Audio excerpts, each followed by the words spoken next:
नमस्कार, आप देख रहे हैं इंडिया टीवी। आपके साथ मैं हूं मीनाक्षी जोशी। वक्त हो गया कहानी कुर्सी की का।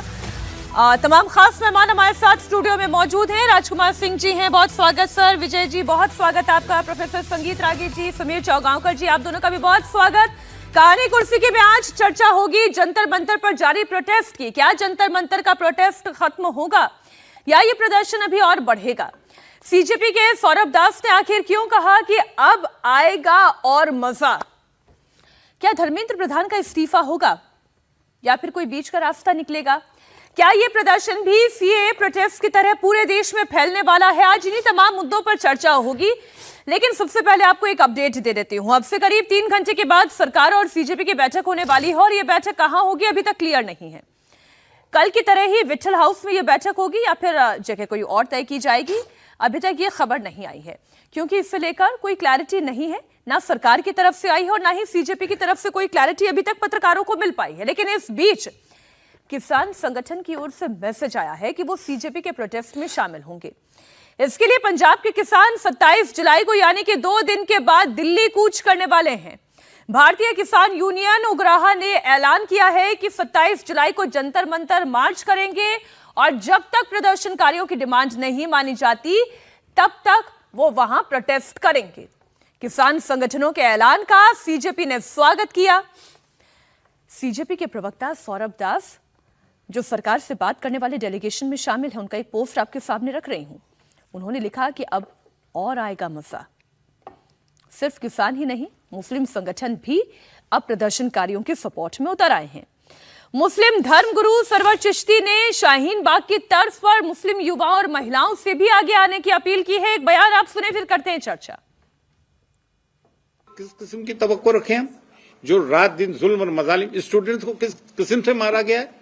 They have become the police have become the RSS पारा ट्रूपर। किस किस्म से होता है? इलेक्शन के पहले बम ब्लास्ट होते ही। सिर्फ इनके पास पाकिस्तान, मुसलमान, देश छोड़ दो, जिहादी। जब हमें जिहादी बोल ही रहे हो तो भाई फिर क्या करेंगे हम? और मैं ये चाहता हूं कि हमारी नई नौजवान नस्ल आगे आए। नौजवान नस्ल से तवक्को है, खासतौर से खवातीन थे। उन्होंने शाहीन बाग में हमारे कॉलर अप किए और हमें चाहते हैं। आज मुसलमान डरा नहीं है, मुसलमान बाखुदा डरा नहीं है, वो मायूस है अपनी सो कॉल्ड मुस्लिम लीडरशिप से। क्या कह रहे हैं कि डरे नहीं हैं, बस अपनी मुस्लिम लीडरशिप से मायूस है। दिल्ली में आज मुस्लिम नेताओं और धर्मगुरुओं की बैठक हुई है, उसकी तस्वीर हम आपके सामने रख रहे हैं। कई राजनीतिक दलों के मुस्लिम लीडर और अलग अलग संगठनों के धर्मगुरु मौजूद रहे। मीटिंग में शामिल होने के बाद कांग्रेस नेता सलमान खुर्शीद ने भी एक बार दोहराया फिर से कि राहुल गांधी की डिमांड है, वो आखिरी निर्णय है। जब तक उनकी बात नहीं मानी जाती विपक्ष चुप बैठने वाला नहीं है। ये बयान मैं आपको सुनाऊं उससे पहले अब जो बात ये सरवर चिश्ती कर रहे हैं, मुस्लिम संगठन कर रहे हैं, किसान यूनियन उग्राहा गुट कर रहा है और फिर सौरभ दास कह रहे हैं कि अब आएगा और मजा। और मजा? देखिए, ये आंदोलन, मैं शुरू से बात कह रहा था कि ये आंदोलन सरकार को उखाड़ने के लिए है। ये धर्मेंद्र प्रधान के सिर्फ इस्तीफे तक की बात नहीं है। इस देश में जिस प्रकार से आपने बांग्लादेश में देखा, श्रीलंका में आपने देखा था, नेपाल में देखा था, उसी प्रकार के एक आंदोलन खड़ा करके सरकार को पलटने के लिए आंदोलन है। मैं इसके बारे में बहुत आश्वस्त हूँ। इस आंदोलन की थोड़ा सा प्रकृति के बारे में हमको जरूर जानना चाहिए। जिन भद्दी गालियों का, लेकिन सर आप अपनी बात पूरी करिएगा। लेकिन जब आप ये कह रहे हैं कि इस आंदोलन का मकसद सरकार को उखाड़ फेंकने का है, मैं कहती हूं कि अगर छात्रों का मकसद उखाड़ फेंकने का भी है, लेकिन जो मांग उनकी है कि नीट में लीक नहीं होना चाहिए, शिक्षा तंत्र में सुधार होना चाहिए, परीक्षा तंत्र में सुधार होना चाहिए, जो बात मैं अभी अपनी आंखों के सामने नहीं देख रही हूं, मैं उस पर कमेंट नहीं करूंगी। मेरा कहने का मतलब यह है कि अगर छात्र की मांग यह है कि शिक्षा तंत्र में सुधार होना चाहिए, तो हम इसे दूसरे नजरिए से क्यों देखें? आप मुझे बोलने दें। जी बिल्कुल, बात पूरी करें, लेकिन ये सबमिशन जरूरी था। जी ठीक है। यदि हम उनकी मांगों को देखें तो सुरक्षा शिक्षा तंत्र में सुधार के बारे में उन्होंने एक लाइन भी नहीं बोला है। कल जाकर के उन्होंने डिमांड्स में इस बात को जोड़ा है और उस पर सरकार ने कठोर कानून बनाने का और बाकी सारी चीजें करने का काम कर रही है। मैं कर रहा हूं, मैंने इसीलिए कहा था कि शुरू में थोड़ा सा आप बात कर लेने दीजिए और लय बिगड़ जाता है आदमी का, बीच में आप सवाल कर देती हैं तो सोचने का ये भी थोड़ा बदल जाता है। मैं शुरू से कह रहा हूं, इस आंदोलन की थोड़ा प्रकृति को समझिए। उसमें लड़कियां ऐसी आ रही हैं जो इतनी भद्दी गालियां दे रही हैं कि पुरुष तो छोड़े, लड़कियां तो छोड़ो, पुरुष भी शर्मा जाए। कोई भाई, कोई बहन, कोई व्यक्ति जिसके यहां पर हम उन शब्दों को दोहरा नहीं सकते हैं। अब वो कहां से उठ करके चली आई हैं मुझे बताने की जरूरत नहीं है। इस प्रकार की गालियां ये है। दूसरा, इस आंदोलन में जिनको हम छात्र कह रहे हैं उनका नीट से कोई लेना देना नहीं है। वो आंदोलनकारी छात्र हैं और राजनीतिक तौर से जुड़े हुए लोग हैं। उसमें जरूर कुछ छात्र आकर के जुड़ गए हैं, जो बेचारे, कई लोग ऐसे होते हैं कि जो उनको लगता है कि नहीं हमको जाना चाहिए, जरा देखना चाहिए, ऐसे लोग जाकर के जुड़ गए हैं। लेकिन मूलतः ये आंदोलनकारी, राजनीति से प्रेरित आंदोलनकारी छात्रों का ये आंदोलन था। नहीं, मैं इसलिए कह रहा हूं कि नहीं तो ये क्या होता कि धर्मेंद्र प्रधान के इस्तीफे की बात नहीं होती, सुधार की बात होती, जो अधिकारी उसके लिए जिम्मेदार हैं उसकी बात होती। क्या इससे पहले नहीं लीक हुए थे? राजस्थान में लीक हुए थे तो उनके मंत्री का क्या जवाब था? कांग्रेस पार्टी कह रही थी, सचिन पायलट ने पदयात्रा की थी, गोविंद सिंह डोटासरा थे, जब कपिल सिब्बल शिक्षा मंत्री थे और यही विनीत जोशी सीबीएसई के थे, उस समय इंजीनियरिंग का एग्जाम वही करा रहे थे, तो क्या लखनऊ में पेपर लीक नहीं हुए थे? सारे जगह पेपर बंट गए थे। लेकिन क्या कभी किसी ने हल्ला हंगामा या शिक्षा मंत्री का इस्तीफा दिया? नहीं, दोबारा उसका एग्जाम करा दिया गया था। ऐसे दर्जनों उदाहरण दिए जा सकते हैं। तो ये आंदोलन पूरी तरीके से राजनीतिक है। ठीक, ये आंदोलन में जिस प्रकार के लोग हैं, आपने देखा कि किसान आंदोलन के लोग इसके साथ जुड़ रहे हैं। अरुंधति राय जुड़ रही हैं, जो कहती थी कि भारत में जो कश्मीर है उसको आजादी मिलनी चाहिए। उसमें उमर खालिद जैसे लोग हैं, उसके माँ बाप आ जाते हैं। उसमें कामरा जैसा लोग आ जाता है जो भगवान राम को गाली देता है। उसमें वो मुल्ले मौलवी आकर के जुड़ जाते हैं। उनका इनसे क्या आंदोलन से लेना देना था? तो इसकी प्रकृति को यदि पूरे तरीके से देख लें तो किसान आंदोलन, आंदोलनकारी छात्र और सीएए के शाहीन बाग, ये तीनों का सम्मिलन हो चुका है इस आंदोलन में। इसलिए ये आंदोलन जिसे आप कह रहे हैं, कल जाकर के यदि बात यहीं तक रुक जाती कि भाई जिन छात्रों के खिलाफ एफआईआर दर्ज हुआ है वो खत्म कीजिए, 1 करोड़ जो है कंपेंसेशन दीजिए, शिक्षा व्यवस्था में सुधार लाइए, सुनिश्चित कीजिए, कड़े कानून लाइए, उसको फील्ड इंसुलेट कीजिए ताकि ये ना हो। यदि इतने तक बात रहती जी, तब तो हम मान लेते हैं। अभी जो दास का ये कहना कि अब आएगा मजा और मजा, ये अपने आप में बताता है कि ये पूरा का पूरा आंदोलन जो है वो पहले दिन से मैं कह रहा था पॉलिटिकली मोटिवेटेड है, बाहरी फंडिंग में है। इसमें सब प्रकार के दुष्कर्मी और कुकर्मी लोग इसमें शामिल हैं। कई वो छात्र भी शामिल हैं जो वाकई में शिक्षा तंत्र में सुधार की मांग के साथ वहां पर हैं।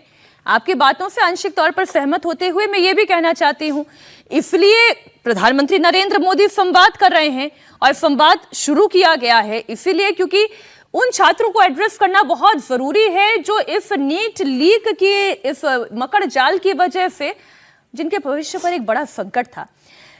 सलमान खुर्शीद क्या कह रहे हैं वो आपको एक बार सुना देते हैं और जो ये पॉलिटिकल मोटिवेशन है उस पर और थोड़ी सी चर्चा आगे बढ़ाएंगे। आप सुने सलमान खुर्शीद को। जो भी कंडीशन स्टूडेंट्स ने रखी हैं और जो भी राहुल गांधी जी ने बहुत साफ कहा है उस पर कोई कॉम्प्रोमाइज नहीं है, वो निगोशिएबल नहीं है, ये बात साफ है।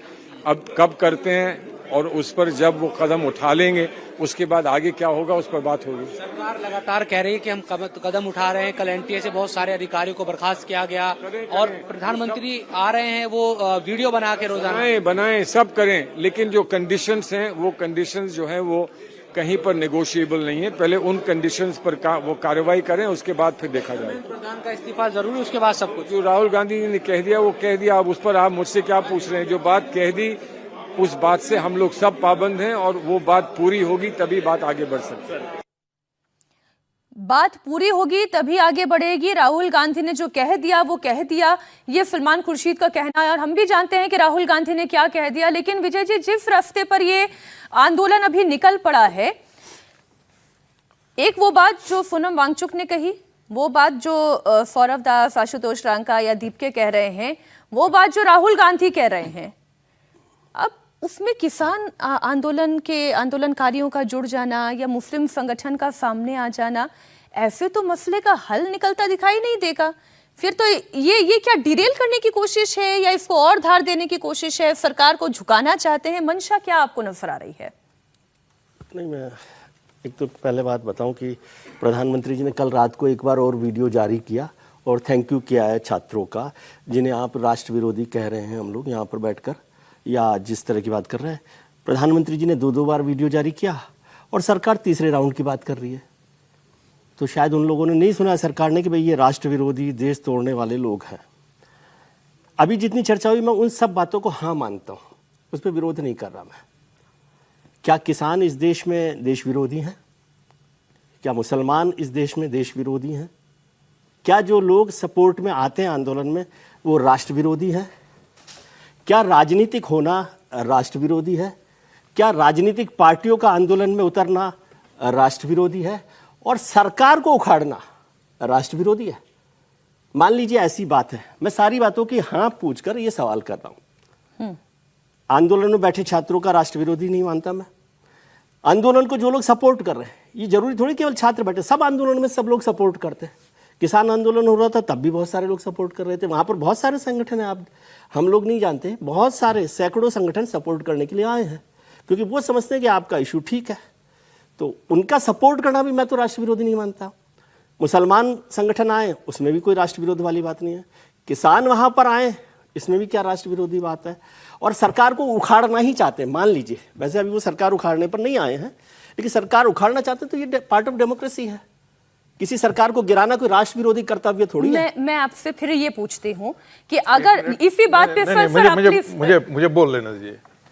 एक चुनी हुई सरकार को सड़क पर गुंडागर्दी करके, सड़क पर मारपीट करके, जिंजी आंदोलन नेपाल की तरह खड़ा करना, ये कौन सा बड़ा ये संवैधानिक ये है?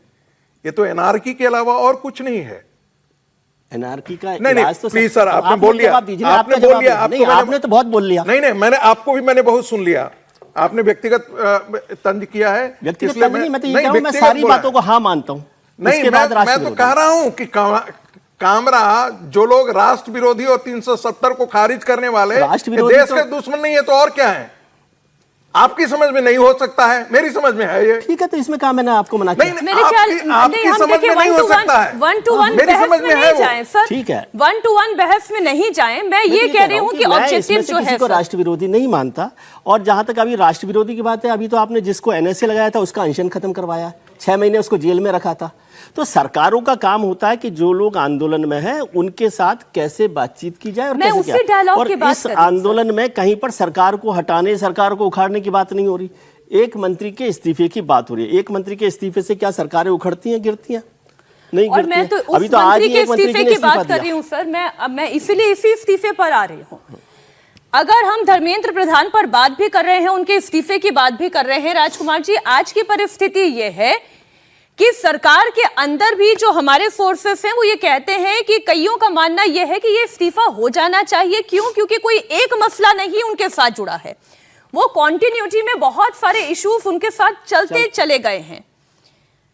अब वो अति हो गई है, तो इसलिए इस्तीफा हो जाना चाहिए, क्योंकि सरकार की साख पर भी बात आ रही है और स्टूडेंट्स धरने पर बैठे हैं। अब आप उसको कोई भी चेहरा मान लें, जो बात रागी जी कह रहे हैं या जो बात विजय जी भी कह रहे हैं। और दूसरी बात यह भी है, जो सरकार के ही अंदर बैठे हुए कुछ लोग ऐसे भी हैं जिनका मत यह है ऐसे तो फिर डिमांड कभी खत्म ही नहीं होगी। देखिए, जो इससे पहले मुद्दे उठे धर्मेंद्र प्रधान को लेके, उनमें बहस की गुंजाइश हो सकती थी। उनमें अगर इस्तीफा होता है, लिया जाता, तो शायद उसमें सामाजिक संतुलन के हिसाब से कुछ दूसरा संदेश सर, मुद्दे उठाते हुए वो बातें बताएं तो दर्शक और ज्यादा बेहतर समझेंगे। जैसे यूजीसी का मुद्दा था, अगर उस समय कार्रवाई होती तो कहीं ना कहीं उसका संदेश ये जाता, क्योंकि वो ओबीसी के पक्ष में कुछ बदलाव किए गए थे तो सवर्ण वर्ग को खुश करने के लिए किया गया। तो उसमें सरकार ने बेहतर ये समझा कि सुप्रीम कोर्ट इंटरवीन करे और हमारे ऊपर कोई उसका पॉलिटिकल फॉलआउट ना हो।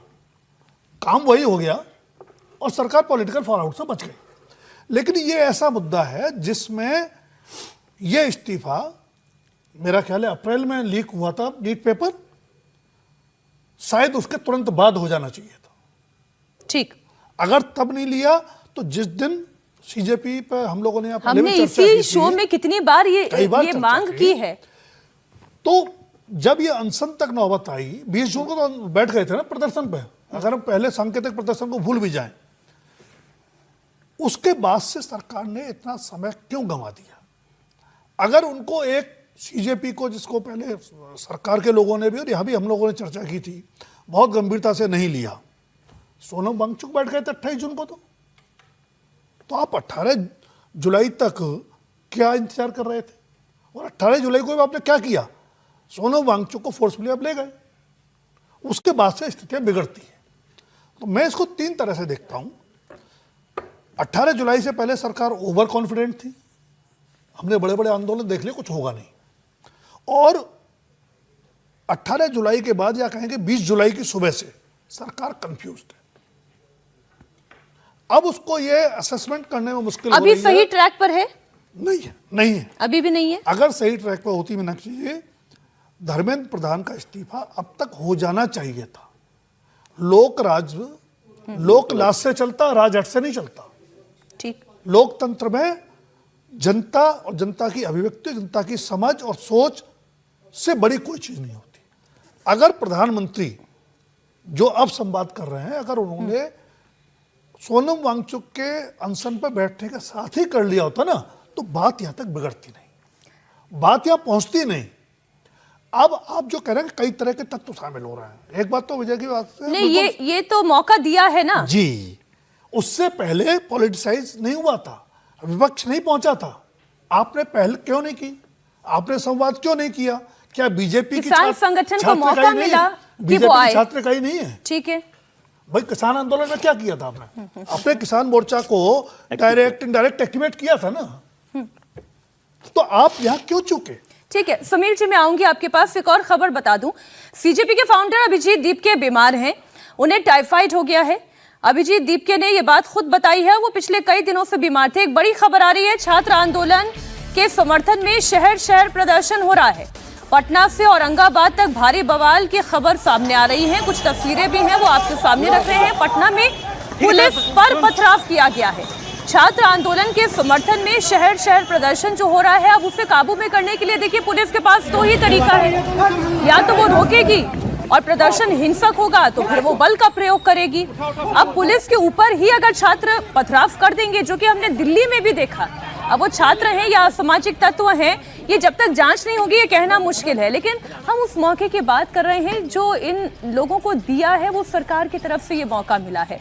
अब सरकार कोर्स करेक्शन कर रही है, बातचीत कर रही है, सरकार की तरफ से फ्लेक्सिबिलिटी भी दिखाई दे रही है। सोनम वांगचुक की शर्तों को मान लेना। सौरभ दास और आशुतोष रांका ने भी समीर जी क्या कहा कि भाई हमारी 2 मांगों को तो सरकार ने मान लिया है, लेकिन हम धर्मेंद्र प्रधान का इस्तीफा चाहते हैं। सरकार भी ये कह रही है, ऐसा नहीं है कि कोई हठधर्मिता नहीं है कि हम नहीं करेंगे, लेकिन कब करेंगे, कैसे करेंगे, मैसेज क्या होगा, ये वो तय करेंगे। देखिए, मुझे लगता है कि सरकार फिलहाल तो धर्मेंद्र प्रधान का इस्तीफा लेने को तैयार नहीं है।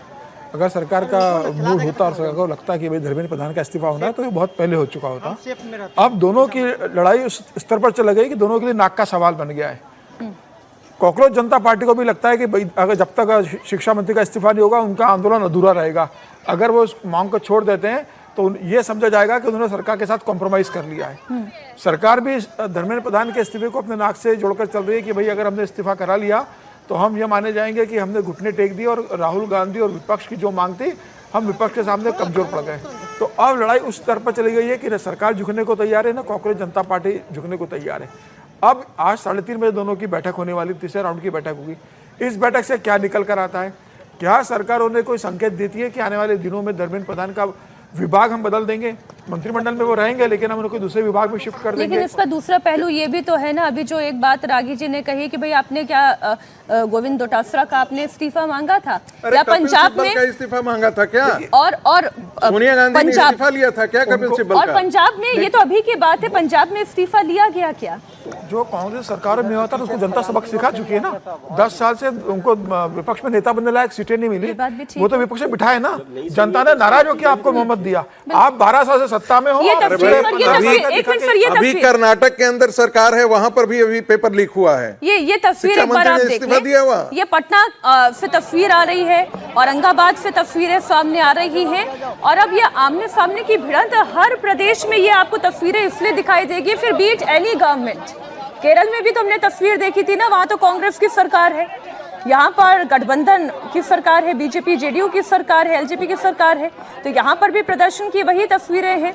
एक तरफ छात्र हैं, प्रदर्शनकारी हैं, तो वहीं दूसरी तरफ पुलिस है और बवाल बढ़ता जा रहा है। और सबसे ज्यादा तकलीफ इस बात की होती है जब छात्र हाथ में पत्थर लेकर पुलिस के ऊपर पथराव करते हैं, तब ये आइडेंटिफाई करना मुश्किल हो जाता है कि ये छात्र हैं या उपद्रवी हैं, क्योंकि आपकी मांग है, आप पत्थर क्यों चला रहे हैं? समीर जी बात पूरी कर लें आप।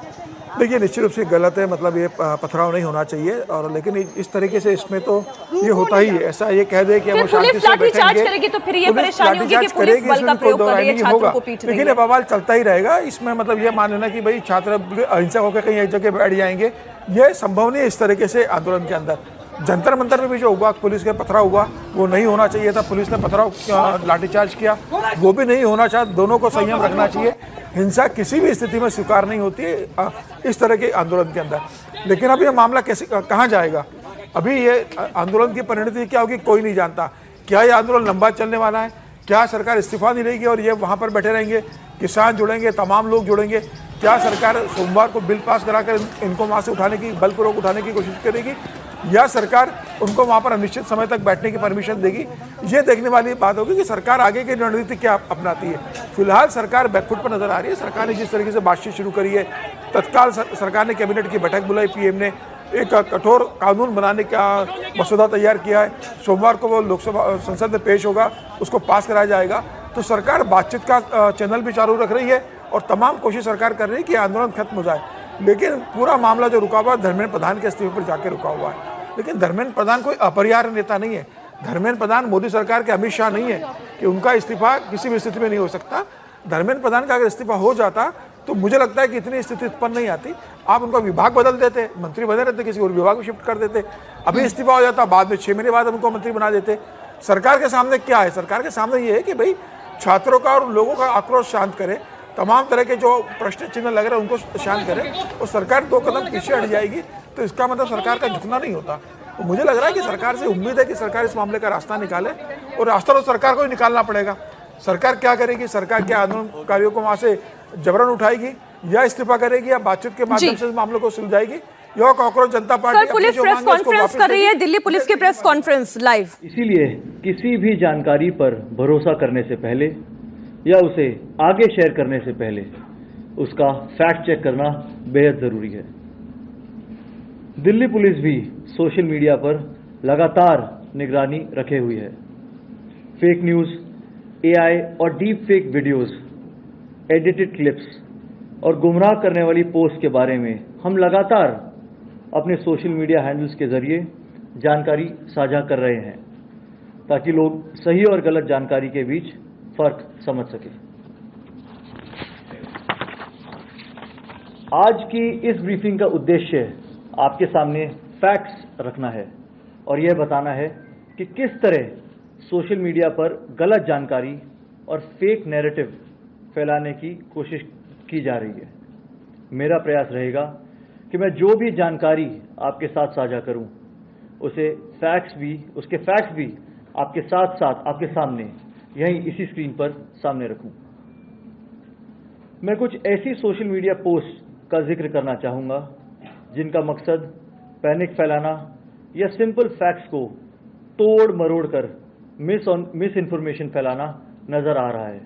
इस पूरी प्रक्रिया में मेरी सहायता वैशाली करेंगी। यहाँ पे सबसे पहले मैं उस सोशल मीडिया पोस्ट का जिक्र करना चाहता हूं जिसमें दावा किया गया कि 20 जुलाई की घटनाओं के दौरान पुलिस कार्रवाई की वजह से एक महिला की मौत हो गई।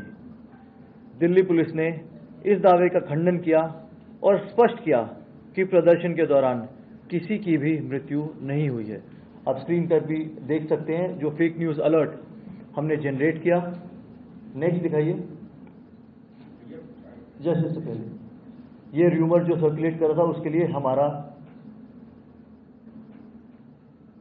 जो पोस्ट हमने डाला दिल्ली पुलिस ने, ये भी आप देख सकते हैं। इसी तरह एक राजनेता ने रात में एक वीडियो बनाकर सोशल मीडिया पर डाला जिसमें वो दावा कर रहे हैं कि केंद्र सरकार जंतर मंतर पर प्रदर्शनकारियों के खिलाफ क्रैकडाउन की तैयारी कर रही है। इस वीडियो से लोगों में डर, भ्रम और अफरा तफरी की प्रबल संभावना बनी। दिल्ली पुलिस ने यह भी स्पष्ट किया कि ऐसी कोई कार्रवाई नहीं होने जा रही है और लोगों से अपील की कि बिना पुष्टि वाले दावों पर बिल्कुल भी भरोसा ना करें। हमारी जांच में यह भी सामने आया कि पाकिस्तान से चलाए जा रहे कुछ social media accounts fake content फैला रहे हैं। दिल्ली पुलिस संबंधित एजेंसियों के साथ मिलकर ऐसे और अकाउंट्स की पहचान करने पर लगातार काम कर रही है। ऐसे 400 से अधिक हैंडल्स की अब तक पहचान कर ली गई है और उन्हें AI generated content, deepfake video, edited तस्वीरें और प्रदर्शन से जुड़ी अन्य झूठी सामग्री फैलाने के कारण ब्लॉक किया गया है। दोस्तों, आज ऐसे ही कुछ हैंडल्स ऑपरेशन सिंदूर के दौरान भी फेक इंफॉर्मेशन फैलाने में सक्रिय पाए गए थे। इन सोशल मीडिया अकाउंट्स ने कई वरिष्ठ अधिकारियों के आधिकारिक बयानों को एडिट करके और विजुअल कंटेंट के साथ छेड़छाड़ करके लोगों को गुमराह करने की कोशिश की। फर्जी कंटेंट में AI या डीप फेक वीडियो में शामिल एक श्री सोनम वांगचुक जी का भी वीडियो है, वो मैं अभी आपको यहाँ पे दिखाऊंगा। दोस्तों, आज मैं आपको बताना चाहता हूँ, उस दिन जब मुझे जबरदस्ती उठाकर ले जाया जा रहा था, उन्होंने मेरे लिए अपमानजनक शब्दों का इस्तेमाल किया। मैं बार बार कहता रहा, कृपया ऐसा मत कीजिए। मैं चिल्लाता रहा लेकिन किसी ने मेरी बात नहीं सुनी। ठीक है। एक अन्य डीफेक वीडियो में lieutenant general Rajiv Puri DGMO के नाम से एक झूठा बयान जोड़कर यह दावा किया गया कि चल रहे स्टूडेंट्स प्रोटेस्ट के कारण भारतीय सेना को नई दिल्ली में तैनात किया जा रहा है। Prime Minister Shri Narendra Modi ji, I have ordered the deployment of Indian forces to New Delhi. We must crush the anti-nationals and terrorists protesting in Jantar Mantar, New Delhi. These terrorists have attacked police and RAF personnel while blackmailing the government. I want to make it clear that we will crush every head that... ऐसे कई सारे और videos हैं, but आज दिखाने के लिए हम कुछ वीडियोज आपके सामने लेके आए हैं। पेपर लीक और डिफरेंट कॉम्पिटिटिव एग्जाम्स में इरेगुलरिटीज के खिलाफ भारत सरकार की कमिटमेंट के तहत दिल्ली पुलिस ने क्राइम ब्रांच में एक स्पेशल टास्क फोर्स का गठन किया है। यह टीम एक DCP स्तर के अधिकारी के नेतृत्व में और स्पेशल CP क्राइम के सुपरविजन में काम करेगी। इस संबंध में आदेश कल ही जारी कर दिए गए हैं। अंत में हम दिल्ली पुलिस की तरफ से सभी शांतिपूर्ण प्रोटेस्टर्स और जंतर मंतर पर दिन रात काम कर रहे वॉलंटियर्स का भी धन्यवाद करना चाहते हैं। इन्होंने इस पूरे समय शांति, व्यवस्था और कम्युनिटी सिक्योरिटी बनाए रखने में दिल्ली पुलिस की भरपूर सहायता की है। दिल्ली पुलिस आगे भी अपने ऑफिशियल हैंडल्स के माध्यम से वेरीफाइड जानकारी साझा करती रहेगी और किसी भी महत्वपूर्ण घटनाक्रम की जानकारी समय समय पर आप सभी तक पहुंचाती रहेगी। अंत में मीडिया के सभी साथियों आज यहाँ आने के लिए और अपना कीमती समय यहाँ देने के लिए आप सभी का धन्यवाद। जय हिंद। रोहित जी, इसमें एक दो चीजें और। बड़ी खबर आपको बता दें, किसी भी जानकारी पर बिना सोचे समझे रिएक्ट ना करें। अफवाहें फैलाने वालों पर इस वक्त दिल्ली पुलिस की पैनी नजर है। बिना जानकारी के किसी भी पोस्ट पर भरोसा ना किया जाए। सोशल मीडिया पर मौजूद हर एक पोस्ट सही नहीं है। अब इस पर दिल्ली पुलिस ने कहा, जैसे एक पोस्ट का हवाला देते हुए कि एक लड़की की मौत हो गई, ऐसा दावा किया गया, लेकिन ये दावा बिल्कुल झूठा था। इतना ही नहीं, सोनम वांगचुक के भी कई सारे फेक वीडियोस सर्कुलेट किए जा रहे हैं, जिसमें वो बोल कुछ रहे थे लेकिन उसे डिस्टॉर्ट करके दिखा कुछ गया। इसमें एक चीज और मैं सलाह दूं, जो सर हमारे कमिश्नर साहब ने नहीं बोला कि आप जो है कम से कम ये बचें कि सोशल मीडिया पर जो पोस्टर्स को फॉरवर्ड ना करें बिना समझे। बिल्कुल ठीक, क्योंकि आजकल एक ये ट्रेंड हो गया कि आप है ना देखते हैं कि बहुत एक्साइटमेंट के साथ उसको फॉरवर्ड करते थे, जबकि आपने उसका फैक्ट चेक नहीं किया। तो कम से कम फॉरवर्ड करने से बचेंगे तो भी आप बहुत जगह बच सकते हैं। मैं एक मिसाल के तौर पर आपको बता दूं, ये सोनम वांगचुक की ही एक पोस्ट थी, और जब उन्होंने अनशन खत्म किया उसके बाद जो वो छात्रों को संदेश दे रहे थे कि हिंसा नहीं होनी चाहिए, ये नहीं होना चाहिए, उसे इतनी कारीगरी के साथ डिस्टॉर्ट करके सोशल मीडिया पर डाला गया कि एक बार को ऐसा लगा कि जैसे ये सोनम वांगचुक ही बोल रहे हैं। आजकल एआई को इतना मिसयूज किया जा रहा है ना, कि इसलिए मैं कह रहा हूँ कि उसको फैक्ट चेक किए बिना और जल्दी ना करें। ये फॉरवर्ड करने की आजकल सोशल मीडिया पर इतनी हम लोगों की आदत है कि बिना देखे और डायमेंशन हम लोग भूल रहे हैं। इस आंदोलन में निहंगों की भी एंट्री हो चुकी है। वो तो परसों ही आ गए थे। परसों ही हम लोगों ने देखा था, और ये बहुत ही खतरनाक स्थिति लेगा। इसके मैंने दो वीडियो देखे हैं सर। एक वीडियो ऐसा देखा, मैं फिर ये कह रही हूँ कि जो दिल्ली पुलिस कह रही है, मैं उनकी बात को आगे बढ़ाते हुए कि I am not endorsing any video, क्योंकि एक वीडियो मैंने ऐसी भी देखी है जिसमें वो तलवार लेते हुए आ रहे हैं, और एक वीडियो मैंने ऐसी भी देखी है जहां पर वो जो छात्र या जो युवा वहां पर नशा कर रहे थे, सिगरेट पी रहे थे या कुछ कर रहे थे, उनकी वो पिटाई कर रहे थे या उन्हें धमका रहे थे। अब ये मैं नहीं कह सकती, क्योंकि देखिए जिम्मेदारी है, इंडिया टीवी बहुत जिम्मेदारी से हर एक रिपोर्ट को। मेरा कहना है कि रिलीजियस एलिमेंट भी अब इसमें आ गए हैं, तो सरकार को संवेदनशीलता के साथ इस पूरे मूवमेंट को ध्यान में रखते हुए मुझे लगता है कि निगोशिएशन करना चाहिए, सारी चीजों को ध्यान में रखते हुए। तो इस वक्त सीजेपी और सरकार के बीच में चर्चा ही इस बात की चलने वाली है कि समाधान कैसे निकलेगा, जहां पर सीजेपी ये कह चुकी है कि बिना इस्तीफे के बात नहीं बनेगी। सरकार ये कह रही है कि हम शिक्षा सुधार की बात तो कर ही रहे हैं, रही बात इस्तीफे की, इस बात पर बात कब बनेगी। उससे इतर एनटीए में जो सफाई होनी शुरू हो गई है, ये एक बड़ी जानकारी है। एनटीए में सफाई का सिलसिला शुरू हो चुका है। राजकुमार जी, ये जो सफाई हो रही है पहले ही हो जानी चाहिए थी, उल्टा लटकाकर सीधा कर देना चाहिए था पहले ही। देर आए दुरुस्त आए थे। सवाल ये है कि एनटीए बनाई किसने? इसी सरकार ने। एनटीए के लोग किसने अपॉइंट किए? इसी सरकार ने। तो आप अपनी गलती मानने में समय लगता है, क्योंकि जो कुछ किया वो आपके ही लाए हुए लोगों ने किया।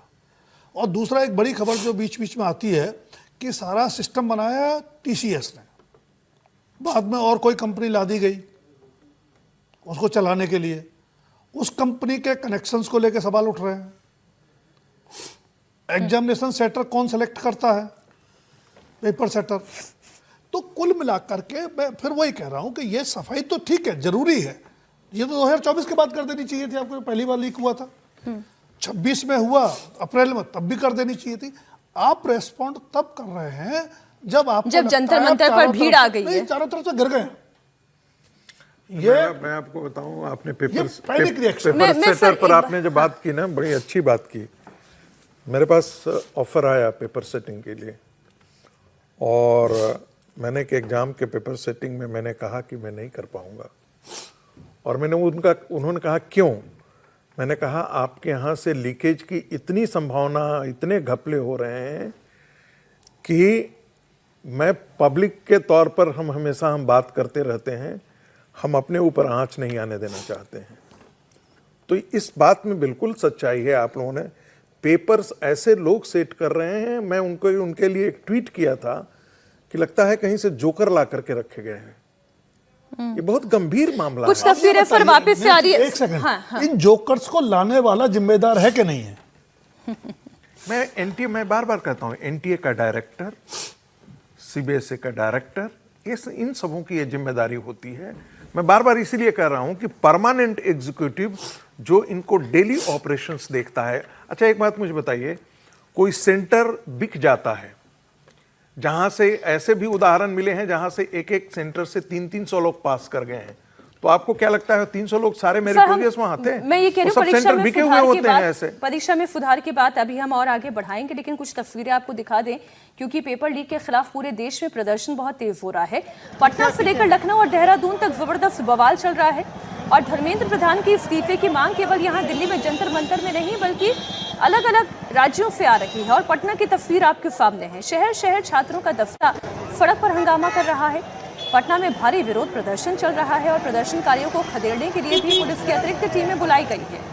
गांधी मैदान का इलाका जंग के मैदान में तब्दील हो गया है। उधर बिहार के छपरा में भी छात्रों और पुलिस के बीच झड़प की खबर आई। प्रदर्शन कर रहे छात्रों को कंट्रोल करने के दौरान भारी बवाल भी हुआ। औरंगाबाद की भी हाल आपको बता दूं, प्रदर्शनकारियों के साथ पुलिस की तीखी झड़प हुई। छात्रों ने पुलिस पर पथराव कर दिया और प्रदर्शनकारियों को खदेड़ने में पुलिस को अच्छे खासे पसीने छूट गए। मांग एक ही है, शिक्षा मंत्री धर्मेंद्र प्रधान का इस्तीफा हो।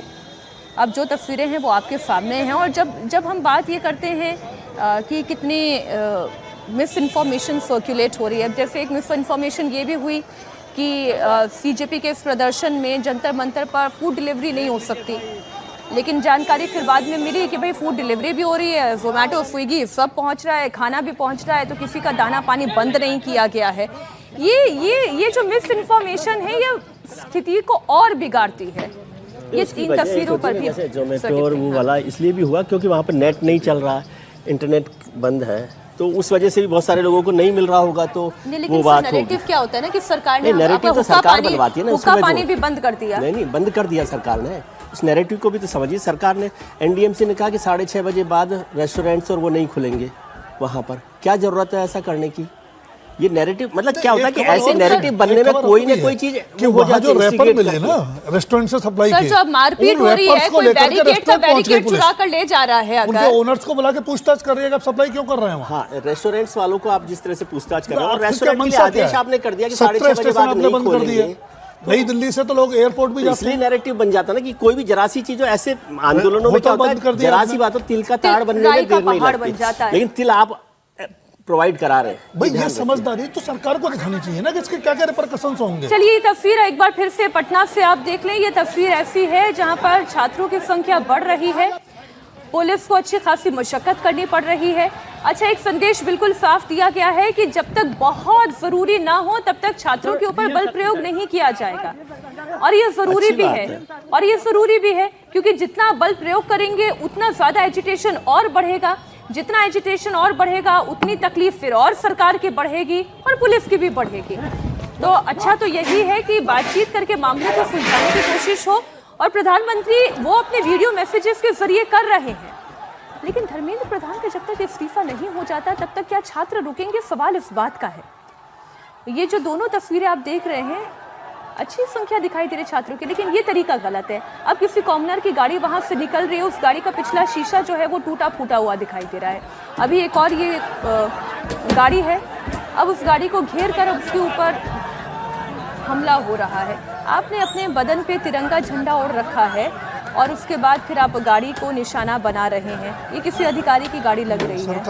हाँ, सरकारी गाड़ी लग रही है। सरकारी गाड़ी पर भी हमला नहीं होना चाहिए। मैं बिल्कुल नहीं होना चाहिए। सरकारी कॉमनर कोई भी हो उस पर हमला नहीं होना चाहिए। और उसको नहीं, पहले कॉमनर की गाड़ी थी जिसका पिछला शीशा सरकारी भी हो तो भी कोई सरकार के अफसर का कोई गलती उस तरह से गाड़ी से थोड़ी ना इस्तीफा हो रहा है। गाड़ी से इस्तीफा नहीं होना। और उस समय पुलिस को लॉ एंड ऑर्डर मेंटेन करना चाहिए। ये भी नहीं है कि वहाँ पर उनके सामने गाड़ी टूट रही हो और वो ना करेंगे। लेकिन अभी आप जो चला रहे थे उस वीडियो में आप देखिए कि वो पुलिस को क्या है, हम पुलिस को बहुत वो देखते हैं। अभी वो देखिए वो डंडा मारते मारते दुकान के अंदर, घर के अंदर तक चले जाते हैं। वो चला गया है तो आप छोड़ सकते हैं ना। अभी आप देखिए, अभी आप ही ने वो वीडियो चलाया है ये छपरा का या पटना का, ये तस्वीर देखें। ये तो दोनों चीज़ों का एक एक्सट्रीम है। सर, पटना का तो पूरा लोकेशन आप बहुत अच्छे से जानते हैं। ये तो मुझे कोई फ्लाईओवर जैसा दिखाई दे रहा है। भीड़ जो है ऐसा लग रहा है छात्रों की सड़क ही है, सड़क ही दिख रही है, तो दुकानें तो नीचे। ऐसा स्लोप जैसा दिखाई दे रहा था, इसलिए मुझे लगा ये कहीं फ्लाईओवर की तरफ से छात्र जो है हो सकता है बड़ी वहाँ पे संख्या में आ रहे हैं और पुलिस को पसीने छूट रहे हैं। सरकार छात्रों को मना नहीं पा रही है और छात्र सरकार के द्वारा मानने के लिए तैयार भी नहीं है। क्यों? क्योंकि वो इस्तीफे पर अड़े हुए हैं। कैसे समाधान निकलेगा? देखिए, मुझे तो कोई समाधान निकलता हुआ दिखाई नहीं दे रहा है, और ये समाधान इसलिए नहीं दिखाई दे रहा है कि सरकार धर्मेंद्र प्रधान का इस्तीफा लेने को तैयार नहीं है, और विपक्ष को इससे बढ़िया और कोई मौका नहीं मिल सकता है। विपक्ष को लग रहा है कि इस आधार पर हम पूरे देश भर में छात्र आंदोलन खड़ा कर सकते हैं। छात्र आंदोलन के साथ साथ मुसलमानों का भी एक आंदोलन खड़ा हो जाएगा, क्योंकि वंदे मातरम एक ऐसा विषय है जिस पर मुस्लिम भी एजिटेटेड हैं। भोजशाला का मुद्दा है, उस पर भी मुस्लिम एजिटेटेड हैं। संभल का मुद्दा है, उस पर भी मुस्लिम लोगों का उनके मन के मुताबिक नहीं हो रहा है, इसलिए भी वो एजिटेटेड है। तो मुसलमान इसमें जितना घी दे सकता है, घी देना हो, जितना आँच इसको देने की कोशिश करेगा, पूरा मुस्लिम समाज इसको आग लगाने की कोशिश करेगा। वैसे ही जो है वो विपक्ष के लिए ये इस बहुत सुंदर मौका है। किसान आंदोलन को इसमें लेकर के आएगा। मैंने इसीलिए कहा कि ये मौलानाओं का शाहीन बाग सीएए की तरफ जिस तरफ से हुआ था, किसानों का आंदोलन पहले अलग अलग था, सीएए अलग था, किसानों का आंदोलन अलग था। अब आप इसमें सीएए किसान आंदोलन और उसमें छात्र आंदोलन और उसमें पूरा एक कॉकटेल अब बना हुआ है। अब इससे सरकार को ध्यान रखना होगा कि अब इसको कैसे निपटे, एक झटके में अभी तक स्थिति ये थी कि मुसलमान लोग बोल नहीं पा रहे थे। अब उनको एक मौका मिल गया है इस आंदोलन के सहारे उसमें कूदने का। बोल तो रहे थे, लेकिन सीएए के बाद से कोई प्रोटेस्ट नहीं हुआ था। बोल तो लगातार रहे थे, लेकिन एक मौका देख रहे थे कि कब सड़क पर आना है। अब वो मौका दिखाई दे रहा है, वो आंखों के सामने। और फिर हम दोहराते हैं, मौका कौन दे रहा है? सरकार ये मौका दे रही है। आज चाहे तो वो इस मसले को खत्म कर सकती है। आपने कभी मौलानाओं को और मुस्लिम समाज को शिक्षा, विकास पर आंदोलन करते देखा है देश में? 70 साल के मैं इतिहास में बता रहा हूं, कभी नहीं। मुसलमान कब लड़ता है? दीन के नाम पर लड़ता है बस। ये तस्वीरें एक बार फिर से आप देख लें, लेकिन ये छात्र तो धर्मेंद्र प्रधान के इस्तीफे के नाम पर अड़ रहे हैं, बढ़ रहे हैं और बड़ी संख्या में इकट्ठे होते चले जा रहे हैं, लड़ भी रहे हैं, बढ़ रहे हैं, बढ़ रहे हैं, लड़ रहे हैं। बिल्कुल ठीक कहा आपने। सुनील, देखिए, मुझे लगता है कि अब ये मामला सिर्फ दिल्ली तक सीमित नहीं है, तमाम शहरों के अंदर पहुंच गया है। महाराष्ट्र के मुंबई में भी प्रदर्शन हो रहा है, भोपाल में हो रहा है, पटना में हो रहा है, तमाम राज्यों में हो रहा है। अब मुझे लगता है कि सरकार को गंभीरता से, और अगर ये कहा जा रहा है कि भाई इतना बड़ा हो गया, इसमें तमाम राजनीतिक शामिल हो गए, किसान शामिल हो रहे हैं, तमाम लोग शामिल हो रहे हैं, तो उनको ये मौका किसने उपलब्ध कराया? सरकार ने कराया ना। उनको ये पिच सरकार ने उपलब्ध कराई। सरकार धर्मेंद्र प्रधान का इस्तीफा ले लेती। इतना ईगो और इतना अहंकार के साथ आसमान पे बैठे रहने से बेहतर है कि सरकार जमीन पर उतर कर देखे कि वास्तविकता क्या है। एक धर्मेंद्र प्रधान का इस्तीफा होने से ऐसा कौन सा भूचाल सरकार के अंदर आ जाएगा? ये भारतीय जनता पार्टी का ही है ना कि व्यक्ति से बड़ा संगठन और संगठन से बड़ा देश। बिल्कुल। तो आज देश का भविष्य अगर सड़क पर है तो उसकी बात तो सुननी चाहिए। स्लोगन की बात कर रहे हैं। नहीं, सर, स्लोगन पार्टी का ही है और सरकार भी इसी पार्टी की है। मैं फिर आपसे कह रहा हूँ, एक सेकंड, मैं फिर आपसे कह रहा हूँ, देश का भविष्य सड़क पर नहीं है, आंदोलनकारी लोग सड़क पर है। ये चीजें दोनों के बीच में अंतर। लेकिन सर, जो नीट के बच्चे हैं ना, बच्चे जो पढ़ने वाले बच्चे हैं वो सड़क पर नहीं होंगे। तो अगर पढ़ने वाले बच्चे सड़क पर नहीं है तो उन्हीं पढ़ने वाले बच्चों का कोई ना कोई होगा जो सड़क पर होगा, जिनको सहानुभूति होगी, जिनको हाँ बिल्कुल है, जो 32 साल के, 35 साल के, 40 साल के, वो सब तो सब छात्र ही हैं ना, नीट के छात्र ही हैं। कल एक बाइट सारे नीट के और इंजीनियरिंग के छात्र हैं। एक बाइट देख रहा था, एक लड़के से पूछा था कि आप नीट में आप सफर हुई हो क्या, आपकी कोई? उसने कहा नहीं। तो बोले आप आंदोलन करने क्यों आई हो यहाँ पर जब आपका नीट से कोई लेना देना नहीं है? तो उसने कहा था कि रेप के आंदोलन में भी सपोर्ट करने में आई थी कि रेप के खिलाफ। तो क्या मेरा रेप हुआ होगा तभी मैं रेप के आंदोलन में आऊंगी? किसी की महिला के साथ रेप होगा तो महिला आएंगी ना सड़कों पे। ये कह देना कि भाई वो नीट से नहीं है इसलिए वो आ गए, किसी का परिवार का हिस्सा है और मुद्दा तो देश के भविष्य का जुड़ा है, हर बच्चों का जुड़ा हुआ है। मेरी बेटी पास आउट होकर लॉ कर चुका है, इसका मतलब ये तो नहीं है कि मैं इस आंदोलन को सपोर्ट नहीं करूंगा, देश विरोधी बोल दूं, समाज विरोधी बोल दूं कि मेरी बेटी लॉयर बन के निकल जाइए। मेरा इससे कोई कंसर्न नहीं है। मेरा तो कंसर्न हर आदमी से जुड़ा हुआ है जो देश का भविष्य है, बच्चे देश का भविष्य है। जो आज बच्चे स्कूल में पढ़ रहे हैं, छोटे बच्चे, वो आने वाले समय एग्जाम देंगे, तो मैं देश के भविष्य के लेकिन हिंसक आंदोलन, बच्चों को इस बात को देख के कह रहा हूं कि सरकार बच्चों को देखे आंदोलन में कौन आ रहा है, कौन सा प्रधानमंत्री मोदी कर रहे हैं। वो तो ये आप सहमत हैं या नहीं? नहीं, मैं आपकी बात से पूरी तरीके से सहमत हूं, लेकिन बच्चे शिक्षा के सुधार के लिए नहीं लड़ रहे हैं। बच्चे वहां पर शिक्षा में अच्छी बात हो जाए इसके लिए नहीं लड़ रहे हैं। बच्चे वहां धर्मेंद्र प्रधान के इस्तीफे से लड़ रहे हैं। धर्मेंद्र प्रधान का इस्तीफा हो जाएगा तो शिक्षा व्यवस्था बदल जाएगी क्या? नहीं बदलेगी। अरे लेकिन धर्मेंद्र प्रधान का इस्तीफा नहीं होगा तो क्या? अरे शिक्षा में कहा तो रहे कि कपिल सिब्बल थे वहां पर, बड़े काबिल लोग बैठे हुए थे वहां पर, काबिल लोग बैठे हुए थे, बहुत कपिल सिब्बल जैसे काबिल लोग बैठे हुए थे। अहंकार है काहे को वे चला गया था? ये सरकार का अहंकार है। सरकार की कान पे जू नहीं रेंग रही है। सरकार जमीन पे आए, इस्तीफा ले धर्मेंद्र प्रधान का। धर्मेंद्र प्रधान सरकार के लिए अपरिहार्य नहीं है। और पहले तमाम मंत्रालय वो देख चुके, पेट्रोलियम मंत्रालय देख चुके। इनविंसिबल, इंडिस्पेंसिबल कोई नहीं है। और ये गलतफहमी तो हर व्यक्ति को पालनी ही नहीं चाहिए, बिल्कुल नहीं पालनी चाहिए। सरकार पर सवाल भी खड़े हो सकते हैं, सरकार को इस्तीफा लेने की नौबत भी आ सकती है, क्योंकि आज की तस्वीर यही कह रही है कि अगर आज आपको ये मामला शांत करना है तो आपको एक व्यक्ति का इस्तीफा इसलिए लेना होगा क्योंकि मामला केवल नीट पेपर लीक का नहीं है। आप समझे, सरकार को ये समझना होगा कि एक के बाद एक कई सारे मामले धर्मेंद्र प्रधान के साथ जुड़ते चले आए हैं। सरकार अपनी छवि पर दाग क्यों लगाना चाह रही है, केवल एक मंत्री को क्यों प्रोटेक्ट करना चाह रही है, ये सवाल उनसे पूछा जा रहा है और छात्र पूछ रहे हैं। अब ये कल से एक काम होगा, कल से किसान आकर के पूरे ट्रैक्टर लेकर के यहाँ कहेंगे कि इसे जो है कि जो एग्रीकल्चर मिनिस्टर है वो है, कल इंडस्ट्री के लोग आकर के कहेंगे कि सारे के सारे इंडस्ट्री हम बंद कर देते हैं, आपको ये इनका इस्तीफा ले लो। सरकार ऐसे ही इस्तीफा लेते रहेगी। बिल्कुल, अगर गलत काम करेगा तो सवाल गलत कैसे पूछा जाएगा? मैं फिर कहता हूँ कि इसमें मंत्री का बिल्कुल गलती नहीं है। सरकार को थोड़ी बचाया जाएगा। कहता हूँ कि मंत्री की गलती बिल्कुल नहीं है। आपका मेरा बिल्कुल नहीं, मेरा आप लोग पर्सनल नहीं जाएंगे। यहाँ पे हम लोग डिस्कशन करने के लिए खड़े हैं, डिबेट करने के लिए नहीं खड़े हैं। हम यहाँ पर छात्रों के मसले पर खड़े हैं। हम बात कर रहे हैं कि क्या होना चाहिए, क्या नहीं होना चाहिए। दिल्ली के जंतर मंतर से पटना, औरंगाबाद, छपरा, जहां जहां से तस्वीर सामने आ रही है हम सब आपके सामने रख रहे हैं। बड़ी खबर आपको दे दें, दिल्ली के जंतर मंतर पर फिर से हंगामा हुआ है, पथराव हुआ है। प्रदर्शनकारियों पर आंसू गैस के गोले छोड़े गए हैं। रैपिड एक्शन फोर्स ने प्रदर्शनकारियों पर ये आंसू गैस के गोले छोड़े हैं। अब इसके पीछे कारण क्या है? क्या ऐसा मोमेंट वहां पर खड़ा हो गया था जिसकी वजह से आरएएफ को ये करना पड़ा? अभी इस पर और जानकारी सामने आ रही है। एक और बड़ी खबर आपको दे दें, जंतर मंतर पर एक तरफ धरना प्रदर्शन जारी है, इस बीच पूरे देश में प्रदर्शन तेज हो गया है। पटना से लेकर लखनऊ और देहरादून तक जबरदस्त बवाल है। धर्मेंद्र प्रधान के इस्तीफे की मांग तेज होती जा रही है। शहर शहर छात्रों के दस्ते सड़क पर हंगामा कर रहे हैं। पटना में भी भारी विरोध प्रदर्शन चल रहा है।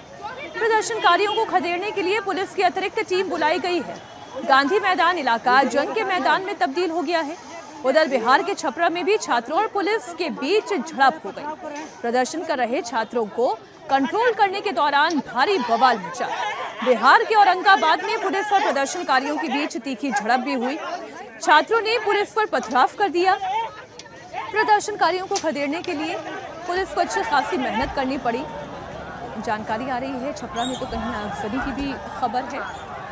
अभी वहां से तस्वीर आने में थोड़ा वक्त लगेगा, लेकिन फिलहाल की जो ये तस्वीरें हैं वो आपको दिखा रहे हैं। ये लोग कहाँ से हैं सर? कहाँ से? पटना के ही है, लोकल है जो कि बाहर से भी पकड़ा रहे, बाहर के लोग बाहर से भी आया है, बाहर से भी। तो आप लोग को भी तो ऊपर चलाया, हम लोग को ऊपर भी चलाया, वही तो पकड़ा है। चलिए चलिए, उपद्रवी है ना। कितने छात्रों को डिटेन किया गया? अब क्या हुआ सर? मतलब यहाँ पर एक धरना प्रदर्शन सब विद्यार्थी लोग है जो ढेला, देखिए तो ढेला चला है, सब फोड़ फाड़ दिए। चोट भी लगा? यहाँ हम तो रोड पर थे तो उधर भाग गए। ऊपटी इसमें न थे, इसमें होगा तो हो ही गया। हम उस सुलभ शौचालय में भाग गए थे। क्या नाम हुआ आपका? हमारा अर्जुन प्रसाद नाम है। चोट नहीं लगा है आपको? ना हमको चोट नहीं लगा। भाग गए थे आप? हम हाँ वहाँ यातायात पर वहाँ पर ही थे ना, यहाँ थोड़ी थे। अच्छा, ढेला चलने लगा तो उतर के ऊपटी चल गए। अच्छा, पूरा ढेला चल रहा था? बाप रे बाप, देखिए ना छत भी कितना ढेला चल रहा था कि पूरा तोड़ दिया। यहाँ के सामान ले भागा के, क्या सामान ले भाग गया?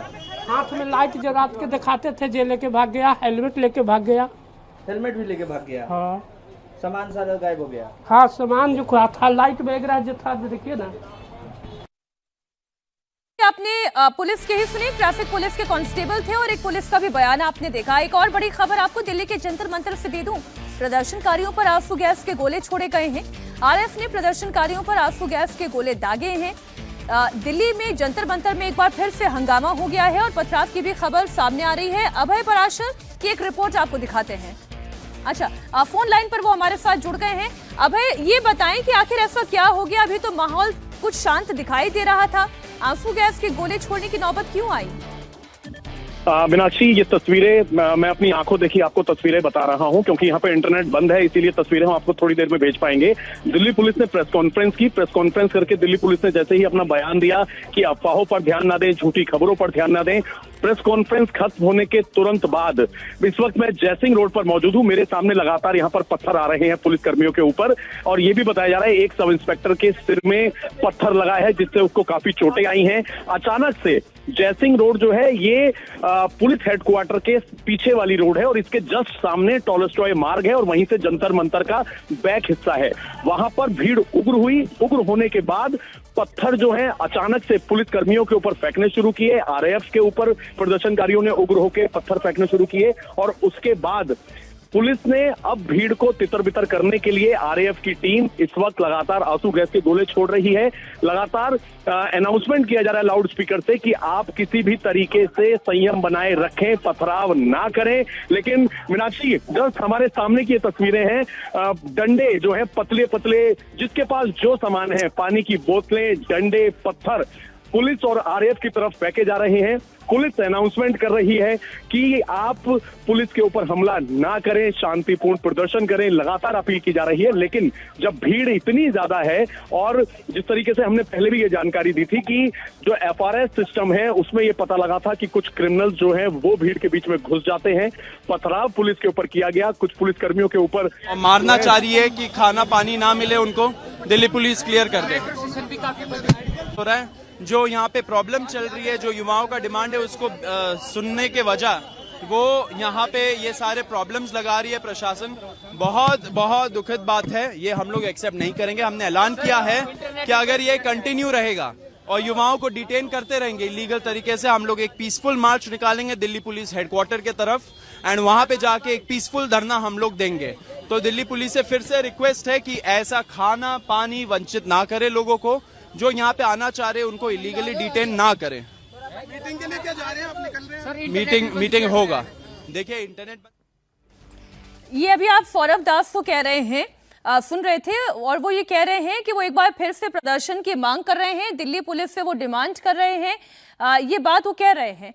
अभी तो सरकार के साथ बातचीत का अगला दौर शुरू होगा। 2 मीटिंग हो चुकी है विजय जी, अब तो तीसरे दौर की मीटिंग होनी है। अभी जंतर मंतर तक समेट कर अपने आप को रखने में परेशानी क्या है? वो पुलिस के खिलाफ प्रदर्शन करने की बात कर रहे हैं, पुलिस जो है डिटेन कर रही है, और ये भी पार्ट ऑफ आंदोलन एजिटेशन की एक्सरसाइज होती है कि दबाव बनाए रखने के लिए कुछ कुछ किया जाता रहा। ये ना सोचे कि सरकार के भी अब सरेंडर हो गए ये, तो कोई भी आंदोलन कर रही लोग अपने आंदोलन को बनाए रखने के लिए, एक्टिविटी करने के लिए कुछ ना कुछ करते रहते हैं। और अभी उन्होंने कहा कि पुलिस के खिलाफ डिटेन जो कर रही है पुलिस, या जिस तरह से बिहेव कर रही है उसके लेके प्रदर्शन करेंगे। इसका बातचीत से मुझे नहीं फर्क पड़ रहा कि कोई असर पड़ने वाला है, वो एक अलग तरीका है और ज़रूरी भी नहीं कि निकालें। वो सोच रहे हैं अभी कि ऐसा करें, सरकार से बातचीत हो जाएगी तो शायद हो सकता है कि सरकार थोड़ी सख्ती करे। जिस तरीके से मतलब पानी की बोतल फेंके जा रही है, पथराव किया जा रहा है पुलिस के ऊपर। बताएं अभी मैं इसी का एक उदाहरण, अभी जो सौरभ दास ने कहा कि सख्ती करती है क्योंकि कंट्रोल करने का क्या तरीका है? मुंह जुबानी कोई सुनने के लिए तैयार नहीं है, पत्रकारों को तो पीटा जा रहा है, तो फिर क्या से कोई बात करेगा? सुरक्षा के लिए ये तस्वीर एक बार दिखाते। पुलिस वहाँ सुरक्षा के लिए, सर ये तस्वीर एक बार दिखा दें, अगर ऑडियो आ रही है तो प्लीज ऑडियो ऑफ कर दें। चलिए वो थोड़ा सही क्लिप था जी। पुलिस वहाँ सुरक्षा व्यवस्था बनाने के लिए, पुलिस वहाँ व्यवस्था सुनिश्चित करने के लिए इस तरीके से अगर पुलिस वहाँ दिन रात ड्यूटी कर रही है, उनको अपने खाने पीने का ठिकाना नहीं, अपने परिवार से दूर है, वो उनकी छुट्टियां कैंसिल कर दी गई, 24 घंटे पुलिस वहाँ ड्यूटी कर रही है, उन पुलिस वालों पे आप पथराव कर दो। जोमेटो से खाना आ सकता है, बिल्कुल, पुलिस वालों के लिए कौन करेगा? उनके घर पर क्या स्थिति है, किस परिस्थिति में वो कर रहे हैं, तबीयत ठीक नहीं है, घर में कोई बीमार है, दिन रात पुलिस वाले वहाँ ड्यूटी कर रहे हैं व्यवस्था बनाने के लिए, और उन पुलिस वालों पर आप पथराव कर रहे हो, पत्थर फेंक रहे हो। मुझे लगता है ये बहुत गलत है। आपको अपना प्रदर्शन करना है, आप शांतिपूर्ण तरीके से कीजिए। किसी भी पुलिस वाले पर आप, किसी भी रैपिड एक्शन फोर्स के ऊपर, किसी के ऊपर भी आप पथराव न कीजिए, हिंसा ना कीजिए। आपको सरकार ने जगह दी है, अनुमति दी है, इतना सब करने के बाद भी सरकार आपको वहाँ से उठा नहीं रही है। ये आप सरकार के देखिए कि सरकार आपको पूरा सहयोग कर रही है कि आप आंदोलन करते रहिए, लेकिन उस आंदोलन की आप लक्ष्मण रेखा ना लांघे, पुलिस पर हमला ना करें। और मुझे लगता है कि अब अगर स्थिति बढ़ेगी तो सरकार को भी सख्ती करनी चाहिए। ये अनुमति नहीं दी जा सकती कि प्रदर्शन की आड़ में कोई अपराधी तत्व घुस जाए, उनका नाम लेकर आप पुलिस पर हमला करो, दुकानें बंद करो, गाड़ी, सार्वजनिक संपत्ति को नुकसान पहुंचाओ, वहां से निकलने वाले लोगों की आप गाड़ियों को तोड़ो। 15-15, 16 मेट्रो स्टेशन बंद है, लोग रोज ऑफिस में जाने में परेशान हो रहे हैं, लोगों को छुट्टियां लेना पड़ रही है, तमाम तकलीफें लोग उठा रहे हैं आपके कारण। तो आप पुलिस पर हमला ना कीजिए। मुझे लगता है पुलिस अनावश्यक रूप से किसी पर पथराव नहीं करती है, पुलिस किसी के साथ मारपीट नहीं करती। आपने जब अति की होगी तब पुलिस ने आंसू गैस से गोले छोड़े होंगे या पुलिस ने किया होगा। दर्शकों को दूसरा ये पहलू भी समझ में आना चाहिए कि जरूरी नहीं है जो छात्र हैं वही पुलिस के खिलाफ बदतमीजी कर रहे हो या पथराव कर रहे हो। कई बार इस भीड़ में असामाजिक तत्व भी जाते हैं और वो ऐसे ही मौके की फिराक में होते हैं। आज दिल्ली पुलिस के ही हवाले से ये जानकारी भी आई कि ऐसे बहुत सारे असामाजिक तत्व हैं जो इस भीड़ का हिस्सा थे, जिन्होंने पुलिस के ऊपर पत्थर फेंका, जिन्होंने कीलों से हमला किया, जिनका उद्देश्य ही ये था कि पुलिस वालों को टारगेट करना है। अब उनके खिलाफ भी पुलिस क्या कार्रवाई करती है वो आगे की बात है, लेकिन जो डिटेनमेंट हो भी रहे हैं, जैसा विजय जी आप बता रहे हैं, उस पर तो मैं पुलिस के ऑफिशियल स्टेटमेंट का इंतजार करूंगी। लेकिन अगर ऐसा हो भी रहा है तो उसके पीछे कारण भी ये है कि उन छात्रों के बीच में ऐसे लोग जो बैठे हुए हैं जो इस आंदोलन को डिरेल करना चाहते हैं या फिर वो कोई बड़ा तमाशा होते देखना चाहते हैं। अब पुलिस तो डंडे जब बरसाना शुरू करती है तो एक एक से पूछ के थोड़ी ना डंडे बरसाएगी कि किसने उनके ऊपर पत्थर बरसाया या किसने नहीं बरसाया। फिर तो वो गेहूं के साथ घुन भी पिसता है। ये एक बड़ी सच्चाई है। वो तस्वीरें इस वक्त हम देख रहे हैं और दोनों तरफ से आ रही हैं। बिल्कुल आपने सही कहा, गेहूं के साथ घुन भी पिसेंगे। लोग कह रहे हैं कि भाई जो पत्थर मार रहे हैं, भीड़ से यदि पत्थर आएगी तो पुलिस कैसे भीड़ के अंदर घुस करके उस व्यक्ति को आइडेंटिफाई करके मारे। भीड़ तो चाहेगी कि तो पुलिस तो चाहेगी कि उस पूरे भीड़ को तितर बितर करके वहाँ से भगाए, और ऐसे में उसको डंडा चलाना उसके लिए लाजमी बन जाता है। तो ये अच्छी स्थिति, एक आदर्श स्थिति ये होती कि वहाँ पर प्रदर्शन होता, बच्चे एक तय जहाँ पर एक कोई तय जगह है वहाँ तक जाते, प्रदर्शन करते, वहाँ पर मंच से उनका भाषण होता, भाषण करते वो बच्चे उत्साहित करते, जो लोग प्रोटेस्टर आए हैं उनको उत्साहित करते, वहाँ धरना प्रदर्शन करते और फिर वहाँ पर चले आते, फिर दूसरे दिन करते, फिर तीसरे दिन करते, चौथे दिन करते। लेकिन उस बीच में यदि आप गाड़ियों में आग लगाना शुरू कर देंगे, पत्थर मारना शुरू करेंगे तो पुलिस का काम ही है। और ऐसा नहीं है कि पुलिस ऐसा नहीं करती है, सारे प्रदर्शनों में पुलिस डंडे अपना होंकती ही है। वो आखिर उसको हिंसा को रोकने के लिए उसके अलावा उसके पास और कोई उपाय, कोई विकल्प नहीं है। हमने केरला में देखा, वहाँ पर तो भारतीय जनता पार्टी की सरकार नहीं थी, वहाँ पर वाटर कैनन का प्रयोग किया गया और हमने देखा था उसके वीडियो आ रहे थे। आ रही है ये तस्वीर जो छपरा पंजाब में था, पंजाब में भी छात्र आंदोलन थे, वहाँ भी पुलिस ने लाठी बरसाया। ये तस्वीर एक बार फिर से दिखा दें। आगजनी की जो तस्वीर आ रही थी वो छपरा से तस्वीर आ रही है। आज हम देख रहे हैं कि बिहार में प्रदर्शन बहुत ज़्यादा तीव्र हो गया है। अभी ये जो पहली तस्वीर आप देख रहे हैं, अब ये पटना की लाइव तस्वीरें हैं। अब ये तस्वीर आप देखें कि सड़क बिल्कुल जाम हो चुकी है। एक तरफ प्रदर्शनकारी दिखाई दे रहे हैं, दूसरी तरफ पुलिस दिखाई दे रही है। प्रदर्शनकारियों की तरफ से पत्थर फेंके जा रहे हैं और पत्थर पुलिस की तरफ फेंके जा रहे हैं। अच्छा तो नहीं लग रहा ये कहते हुए, लेकिन राजकुमार जी हकीकत ये है कि ये जो पत्थरबाजी वाला ट्रेंड था, ये कश्मीर वाला ट्रेंड था। वहाँ पर पत्थर बंद हो गए हैं और इस वक्त बाकी पूरे देश में पत्थर चल रहे हैं, पुलिस के ऊपर पथराव किया जा रहा है। देखिए, हर आंदोलन में जो लंबा खिंचता है, इस तरह के तत्व आ जाते हैं।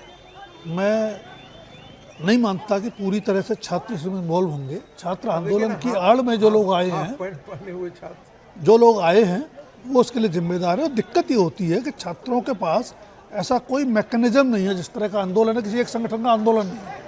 आप आइडेंटिफाई नहीं कर सकते कि कौन जेन्युइन प्रोटेस्टर है आपके साथ और कौन उसमें अनसोशल एलिमेंट है। लेकिन दो चीज़ें छात्र आंदोलन के जो संगठन करता हैं, आयोजक हैं, चाहे वो CJP का हैं, अभिजीत दीप के उनकी टीम का हैं, दो चीज़ें उनको याद रखनी चाहिए। हम लोगों की याददाश्त में सबसे सफल आंदोलन अगर कोई रहा तो किसान आंदोलन था। और उसकी सफलता के दो कारण मैं मानता हूँ। पहला, उन्होंने राजनीतिकरण नहीं होने दिया। दूसरा, उन्होंने हिंसा नहीं होने दिया। अगर ये दो चीज़ों से छात्र आंदोलन बच पाएगा तो देर सवेर सरकार को उनकी बात माननी पड़ेगी। लेकिन जितना आंदोलन लंबा खिंचेगा उतनी मुश्किलें दिल्ली वासियों की भी बढ़ेंगी, छात्रों की भी बढ़ेंगी और पुलिस की तो हम देख ही रहे हैं। देखिए, आंदोलन में हिंसा को कोई भी सपोर्ट नहीं कर सकता। कोई भी पथराव करे, असामाजिक तत्व हो, इसका कोई इशू ही नहीं है।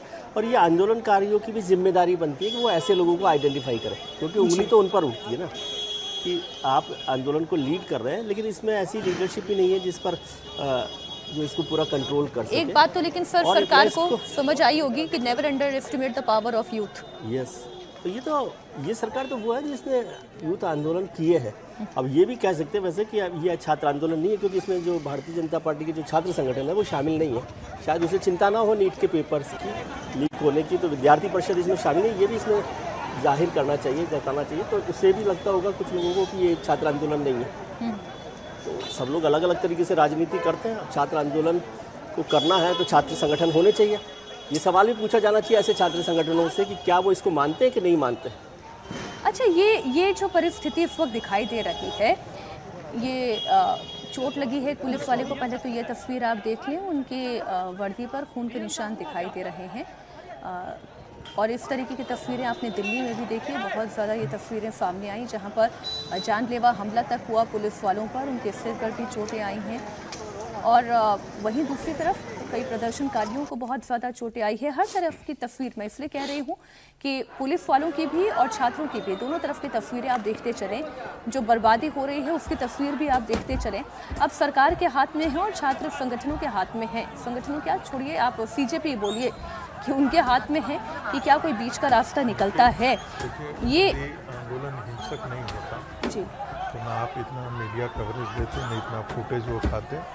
हिंसा हो रही है इसीलिए इसका ये इतना न्यूज़ में आ रहा है। यदि सामान्य तौर पे अहिंसक आंदोलन रहता तो इतना मीडिया फुटेज भी नहीं है। लेकिन सरकार किस चीज़ का वेट कर रही है? क्या सरकार मॉनसून सत्र के खत्म होने का इंतजार कर रही है और तब तक वो एक आश्वासन CJP को दे रही है कि सत्र खत्म होने दें, हम कानून लेकर तो आ ही रहे हैं, परीक्षा तंत्र में बदलाव भी करेंगे और मॉनसून सत्र खत्म होने के बाद तो रीशफल भी होना ही है। रीशफल होगा तो या तो मंत्री ड्रॉप किए जाएंगे या फिर शफल किए जाएंगे, अब वो सरकार जानती है बेहतर। लेकिन क्या वो CJP से आश्वासन चाहती है तब तक के लिए आप तो यहाँ से हटें? अब ईगो की बात है, ये ईगो टसल दोनों तरफ। आपने राहुल गांधी का बयान नहीं सुना है? धर्मेंद्र प्रधान का मंत्रालय भी बदला जाएगा, वो भी हमें स्वीकार नहीं है। सर विपक्ष कहाँ जैसे वो लग रहा सुनने है को कि तैयार है वही मंत्री सरकार बनाएंगे। की। विपक्ष सरकार की सुनने को तैयार नहीं है और सरकार का उद्देश्य विपक्ष को मनाना भी नहीं है। सरकार का उद्देश्य छात्रों को मनाना है। एक रिपोर्ट आपको दिखा देते हैं। 2 घंटे के बाद सरकार और CJP की बातचीत होनी है और उससे पहले जंतर मंतर के पास आज जो उग्र प्रदर्शन हुआ, 150 से ज्यादा प्रदर्शनकारी जंतर मंतर के पास जुटे। इन प्रदर्शनकारियों ने पुलिस पर पत्थर, बोतलें फेंकी और इसके बाद ही रैपिड एक्शन फोर्स को आंसू गैस के गोले दागने पड़े। इस वक्त हम जंतर मंतर और टॉलस्टॉय रोड की रेड लाइट पर मौजूद हैं। यहाँ पर आप देखिए रैपिड एक्शन फोर्स और दिल्ली पुलिस के जवान जो हैं मौजूद हैं और लगातार यहाँ से टीयर गैस जो है वो प्रदर्शनकारियों के ऊपर छोड़ी जा रही है। दरअसल प्रदर्शनकारियों की तरफ से जो है लगातार पुलिस पे पत्थरबाजी की जा रही थी, जिसके बाद रिटेलिएट करते हुए दिल्ली पुलिस ने और रैपिड एक्शन फोर्स ने जो है टीयर गैस का इस्तेमाल किया है। तस्वीरें देख रहे हैं, लगातार जो एंटी रॉइड व्हीकल है वहां पर जो है लोड की जा रही है तमाम शेल्स जो हैं टीयर गैस के, और लगातार भीड़ को कंट्रोल करने की कोशिश जो है पुलिस की तरफ से की जा रही है। आपको बता दें कि अभी कुछ देर पहले ही दिल्ली पुलिस की तरफ से प्रेस कॉन्फ्रेंस की गई, जिसमें साफ किया गया कि किसी भी भ्रामक खबर पर आप यकीन ना करें। लेकिन जैसे ही प्रेस कॉन्फ्रेंस खत्म हुई, उधर जंतर मंतर पर जो क्लैश है वो शुरू हुआ है। और तस्वीरें मैं आपको दिखा रहा हूं लगातार पुलिस की तरफ से। ये आपको तस्वीरें मैं दिखा देता हूं कि किस तरीके से यहाँ पर जो है rapid action force, Delhi police के जवान, तमाम लोगों को तैनात किया गया है और भीड़ को संभालने की, अंडर कंट्रोल करने की कोशिश यहाँ पर की जा रही है। दरअसल छात्र जो हैं वो टॉलस्टॉय मार्ग की रेड लाइट पर मौजूद थे और वहां से जो है पुलिस बल के ऊपर जो पत्थरबाजी है वो की जा रही थी, बॉटल्स फेंकी जा रही थी, लगातार एग्रेसिव हो रहे थे जो प्रदर्शनकारी हैं उसमें कुछ लोग। और अभी आप देखें फिर जो है यहाँ टीयर गैस, जो आंसू गैस के गोले हैं वो चलाए जा रहे हैं, ये देखिए। और ड्रोन कैमरे से भी जो है दिल्ली पुलिस नजर रख रही है। तो ये तस्वीरें जो हैं इस वक्त मौके की तस्वीरें मैं आपको दिखा रहा हूं। तस्वीरें आप यहाँ पे देखेंगे कि किस तरीके से भीड़ को यहाँ पर कंट्रोल करने की कोशिश जो है पुलिस और पैरामिलिट्री फोर्स के जवान कर रहे हैं। लगातार समझाने की कोशिश जो है जवानों को की जा रही है, लेकिन जवान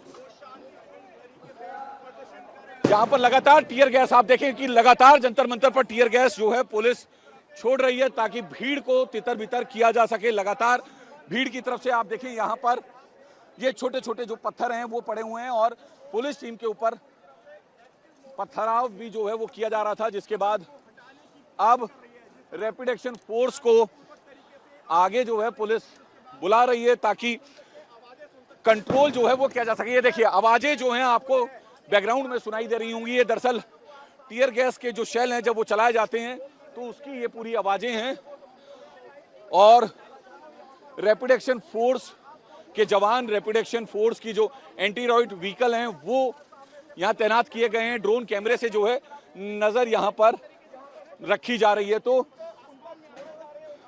ये पूरी स्थिति जो है वो जंतर मंतर की है इस वक्त की। कैमरामैन अजय नेगी के साथ कुमार सोनू, इंडिया टीवी, दिल्ली। तो जंतर मंतर के पास ही हमारे संवाददाता कुमार सोनू मौजूद हैं। वो ये तस्वीर दिखा रहे थे कि पुलिस के ऊपर जब पत्थर फेंके गए और पानी की बोतलें फेंकी गई तो उसके बाद फिर एक्शन लेने के अलावा और कोई चारा नहीं था और फिर रैपिड एक्शन फोर्स ने आंसू गैस के गोले दागे हैं और भीड़ को तितर बितर किया है, प्रदर्शनकारियों को यहाँ से पीछे खदेड़ा गया है। तो ये आज जंतर मंतर की स्थिति है। पिछले 2 दिनों से हम देख रहे थे कि जो छात्र हैं और पुलिस है दोनों के बीच में एक आपसी समझ बन रही थी और 1-2 घटनाओं को, छुटपुट घटनाओं को यदि आप छोड़ दें तो मोर और लेस ये तस्वीर दिखाई दे रही थी कि आपसी समझ बन रही है। और क्योंकि संवाद के रास्ते खुल चुके हैं तो ये समझ बननी भी चाहिए थी, लेकिन एकाएक एक बार फिर से आज छात्र आंदोलनकारी या प्रदर्शनकारी आप कहें वो पुलिस के ऊपर हमलावर हो गए तो उन्हें काबू करने के लिए आंसू गैस के गोले दागने पड़े हैं, जिसकी तस्वीरें हम आपको दिखा रहे हैं। और केवल जंतर मंतर की नहीं बल्कि पटना की, छपरा की, महाराष्ट्र के औरंगाबाद की भी तस्वीरें हम आपके सामने रख रहे हैं। तो विजय जी ये तस्वीरें हैं, जैसा रिपोर्टर देख रहा है वो रिपोर्ट कर रहा है, वो रिपोर्ट आपके सामने। बिल्कुल ठीक है, ग्राउंड जीरो की रिपोर्ट वो बता रहे हैं और जो कुछ तस्वीर कैमरा के लिए अक्सर कहा जाता है ना वो झूठ नहीं बोलता, तो वो जो दिख रहा है वो दिखा रहे हैं। अब इससे एक बात तो ये समझ में आती है ना कि ये देश भर में लोग इस बात को लेकर नाराज हैं। केवल कॉकरोच जनता पार्टी तो यहीं पर काम कर रही है, वहाँ पर पटना में, छपरा में तो कोई कॉकरोच जनता पार्टी नहीं है ना। वो लोग वहाँ पर अपने इशू को समझ रहे हैं और अपने हिसाब से प्रदर्शन कर रहे हैं और जहाँ गड़बड़ होती है वहाँ पुलिस लाठीचार्ज भी कर रही है कि कोई ऐसा नहीं है कि लाठीचार्ज नहीं हो रहा। और इंटरेस्टिंग बात है कि वहाँ पर जैसे अब कांग्रेस शासित प्रदेश है या जो नॉन बीजेपी शासित प्रदेश है वहाँ इतना आंदोलन नहीं दिख रहा, जबकि वो चाहते तो वो इस आंदोलन को और बड़ा कर सकते थे, वहाँ की सरकार सपोर्ट करके भी इस आंदोलन को कर सकती थी। लेकिन मैं कह रहा हूँ कि सरकार इस बात को जितना जल्दी समझ लें कि ये बयान देना तो ठीक है कि आप राजनीतिक है, देशद्रोही है, फलाना दिखाना, और एक बात और समझ लीजिए ये तो ठीक है ट्रांसपेरेंट तरीके से बात हो रही है, लेकिन इसका मतलब मैं ऐसे समझता हूँ, सॉरी टू से, कि सरकार केवल एंगेज रखना चाहती है, नहीं तो आंदोलन एंगेज रखना चाहती है स्टूडेंट लीडर्स को कि भाई उसमें हो, वो भी एक तरीका है, स्ट्रेटेजी होती है कि एंगेज रखा जाए। लेकिन आमतौर पर आंदोलनों में बातचीत के लिए क्या होता है कि जो टाइम आपको बताया जाता है उससे कहीं अलग, जो बातचीत की जगह बताई जाती है उससे कहीं अलग, जिन बात से बातचीत करनी है उनसे अलग बातचीत होती रहती है। जैसे रात जो है ना बड़ी काम की होती है इलेक्शन। कुमार सुनो की एक और रिपोर्ट आ गई है सर, वो भी दिखा देते हैं दर्शकों को। कि वो हम सोच रहे 3:30 जो रात को एक्शन जो है वो शुरू हो गया है। दरअसल भीड़ में शामिल कुछ लोगों ने पुलिस बल के ऊपर पथराव किया, जिसके बाद पुलिस ने भीड़ को तितर बितर करने के लिए यहाँ पर टीयर गैस का इस्तेमाल किया। आंसू गैस के गोले जो हैं वो छोड़े हैं। लगातार पुलिस की तरफ से अनाउंसमेंट की जा रही है कि आप पुलिस बल के ऊपर, पैरामिलिट्री फोर्स के ऊपर किसी तरह से पथराव ना करें।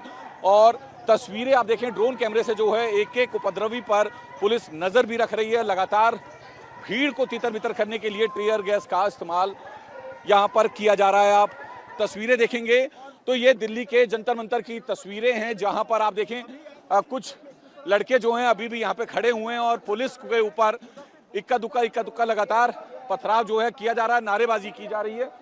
फिलहाल पैरामिलिट्री फोर्स और ये तमाम आमने सामने हैं। देखिए पानी की बोतलें लगातार पुलिस के ऊपर फेंकी जा रही है, समझाने की कोशिश की जा रही है। और ये देखिए ये डीसीपी हैं नई दिल्ली जिले के सचिन शर्मा, जो कि लगातार अनाउंसमेंट कर रहे हैं खुद दिल्ली पुलिस के ट्रक पर ऊपर चढ़कर लाउड स्पीकर से कि किसी भी तरीके से पुलिस बल के ऊपर पथराव ना करें, पुलिस को जो है अपना काम करने दें और आप शांतिपूर्वक तरीके से जो है अपना प्रदर्शन कर सकते हैं। लेकिन जो कुछ लड़कों का ग्रुप है वो लगातार हंगामा कर रहा है। और आप देखिए कई लड़कों ने मुंह पर कपड़े बांधे हुए, टैंकर के ऊपर आप देखेंगे तो मुंह पर कपड़ा बांध कर, ये देखिए पानी की बोतल लगातार पुलिस बल के ऊपर फेंकी जा रही है। और कोशिश ये है कि माहौल बिगड़ सके, कुछ लड़कों की कोशिश है, लेकिन पुलिस लगातार उन्हें समझाने की कोशिश में है और कि किसी भी तरीके से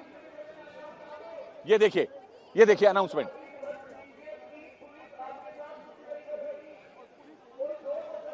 ये देखिए ये अनाउंसमेंट है और लगातार जो है पुलिस की तरफ से समझाने की कोशिश की जा रही है कि पत्थरबाजी ना करें।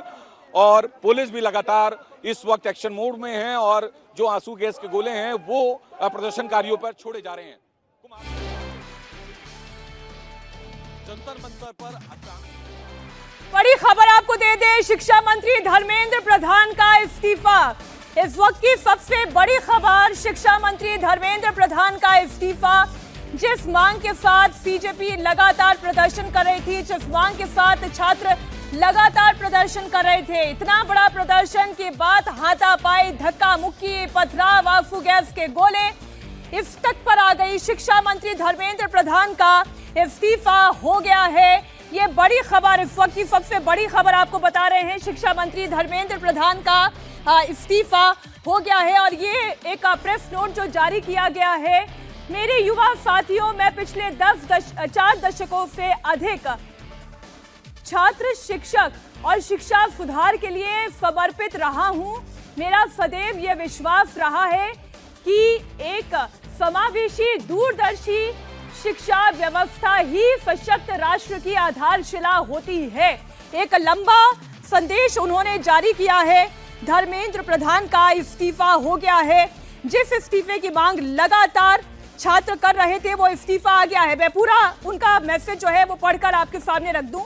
मैं देश के युवाओं की आकांक्षाओं, भावनाओं और उनकी न्यायोचित अपेक्षाओं का गहरा सम्मान करता हूं। भारत की युवा पीढ़ी के सपने को साकार करना हम सभी के राजनीतिक और सामाजिक जीवन का नैतिक संकल्प रहा है। प्रधानमंत्री जी के दूरदर्शी नेतृत्व में राष्ट्र की सेवा करने का जो अवसर मुझे प्राप्त हुआ, उसके लिए मैं प्रधानमंत्री का आभार प्रकट करता हूं। लेकिन अब यहाँ से मूल बात शुरू होती है, बहुत गौर से सुनिएगा। वो ये कह रहे हैं, किंतु 3 मई 2026 को हुई नीट यूजी की परीक्षा में सामने आई अनियमितताएं। भारत सरकार ने इसे तुरंत संज्ञान में लेते हुए जांच सीबीआई को सौंपी, परीक्षा को रद्द किया, पुनः परीक्षा की तिथि घोषित की गई। इसके साथ ही अगले वर्ष इस परीक्षा को सीबीटी यानी कि कंप्यूटर बेस्ड टेस्ट मोड में करने का निर्णय लिया गया। पहले ही दिन से इस पर मैंने जिम्मेदारी ली और परिस्थिति से कभी मुंह नहीं मोड़ा। मेरा ये संकल्प था कि हम किसी भी मेधावी छात्र की संभावना परीक्षा माफिया के कारण खराब नहीं होने देंगे, किसी भी छात्र के साथ अन्याय नहीं होने देंगे। परंतु इस दौरान कई छात्रों को गुमराह करने के लिए जिम्मेदार पदों पर बैठे हुए व्यक्तियों ने बाधा डालने की कोशिश की, जिससे मन अत्यंत व्यथित हुआ। वो ये कह रहे हैं कि उन्होंने पूरा प्रयास किया, लेकिन फिर भी फिर भी जो जिम्मेदार पदों पर बैठे हुए थे उन्होंने लापरवाही की, उससे मन व्यथित हुआ। पिछले 10 दिनों का घटनाक्रम देखकर मेरा मन दुखी है। यह मेरे लिए व्यक्तिगत प्रतिष्ठा का विषय नहीं है। वो ये क्या कह रहे हैं, आप बहुत गौर से सुनिएगा। ये मेरे लिए व्यक्तिगत प्रतिष्ठा का विषय नहीं है। भारत की युवा शक्ति ही इस देश की असली ताकत है। जंतर मंतर पर और देश में जो स्थिति बनी,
तस्वीर इस वक्त आप देख रहे हैं, ये जंतर मंतर की तस्वीर है और अभिजीत दीपके, सौरभ दास, तमाम छात्र, सीजेपी के कार्यकर्ता, वो सब लोग इस वक्त खुशियां मना रहे हैं, जश्न मना रहे हैं। वो सबसे बड़ी खबर, वो खबर आ चुकी है, धर्मेंद्र प्रधान पर सरकार ने फैसला ले लिया है।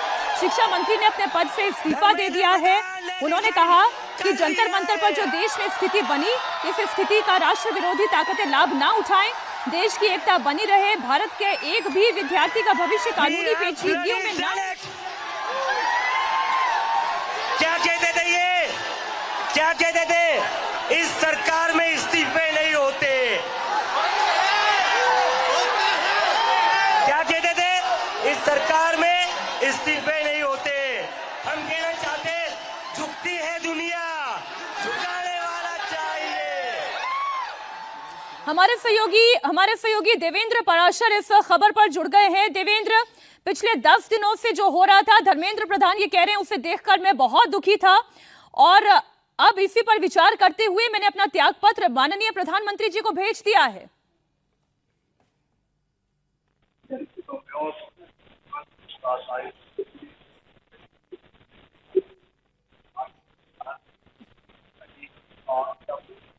मैं एक बार फिर से कोशिश करूंगी संपर्क साधने की, ऑडियो ग्लिच है। एक बार फिर से बड़ी खबर आपको बता दूं, जो धर्मेंद्र प्रधान अपनी चिट्ठी के आखिरी हिस्से में कह रहे हैं, उस बात को ध्यान देने की जरूरत है।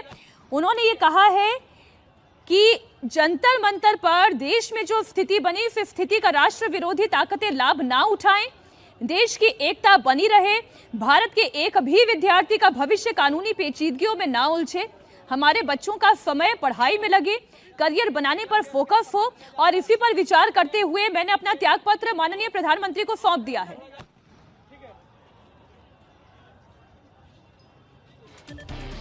हमारे सहयोगी India TV political editor Devendra Parashar जुड़ गए हैं। देवेंद्र, आखिरकार जो मांग थी, उस मांग को समझते हुए देश की अखंडता बनी रहे, धर्मेंद्र प्रधान ने इस्तीफा दिया है।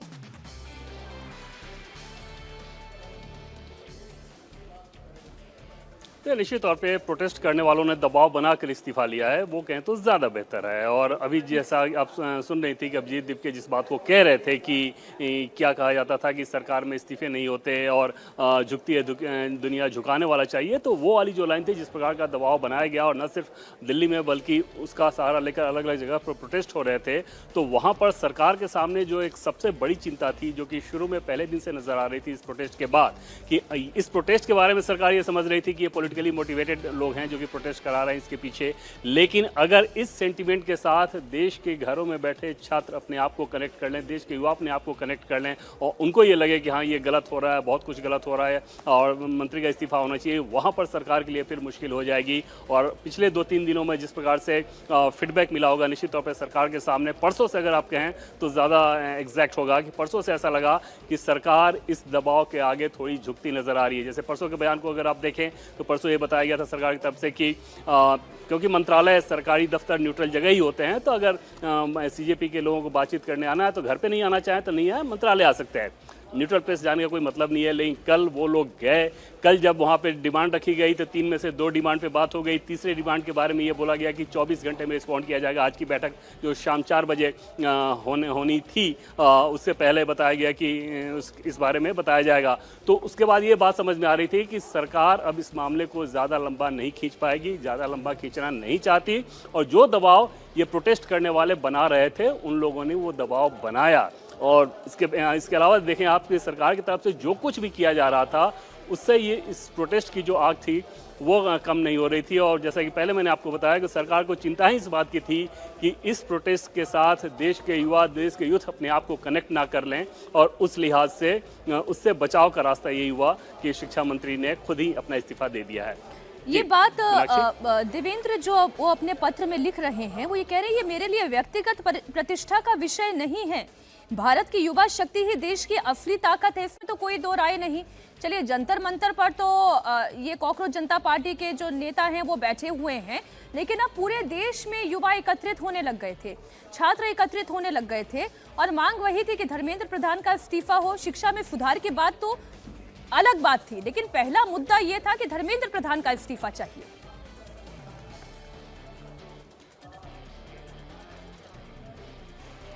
जी बिल्कुल मीनाक्षी, और एक चीज़ होती है ना कि एक कैच पॉइंट बन जाता है। वो कैच पॉइंट ये बन गया था इस प्रोटेस्ट में कि धर्मेंद्र प्रधान का इस्तीफा हो, जबकि आप देखें तो अभी भी अगर आप देखें तो जिस नीट को लेके ये कहा जाता था, उस नीट की परीक्षा का प्रश्न पत्र लीक हुआ, लीक होने के बाद तुरंत दोबारा एग्ज़ाम हो गया, अच्छे तरीके से एग्ज़ाम हो गया, उसके रिजल्ट आ गए, अब उसकी काउंसलिंग हो रही है, बच्चे एडमिशन ले रहे हैं, तो ये सारी चीज़ें हुई।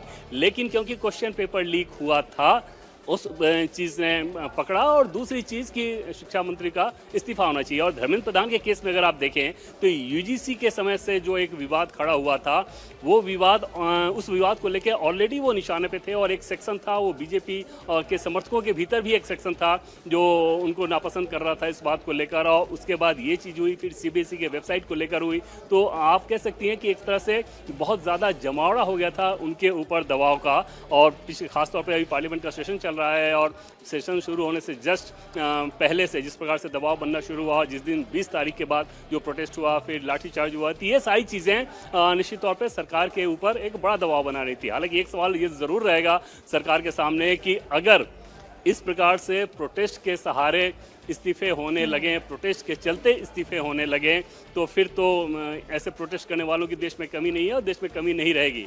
हालांकि सरकार का सोचना ये ज़रूर रहा होगा कि क्योंकि इस मामले में सीधे सीधे यूथ कनेक्टेड हैं, और जैसा कि प्रधानमंत्री ने शुरू में ही एनडीए की बैठक में जब उन्होंने विस्तार से बोला था, बंद कमरे की हालांकि वो बैठक थी, लेकिन उसमें विस्तार से बताया था कि छात्रों का हृदय और मन बहुत कोमल होता है, उनको गुमराह करना आसान हो जाता है।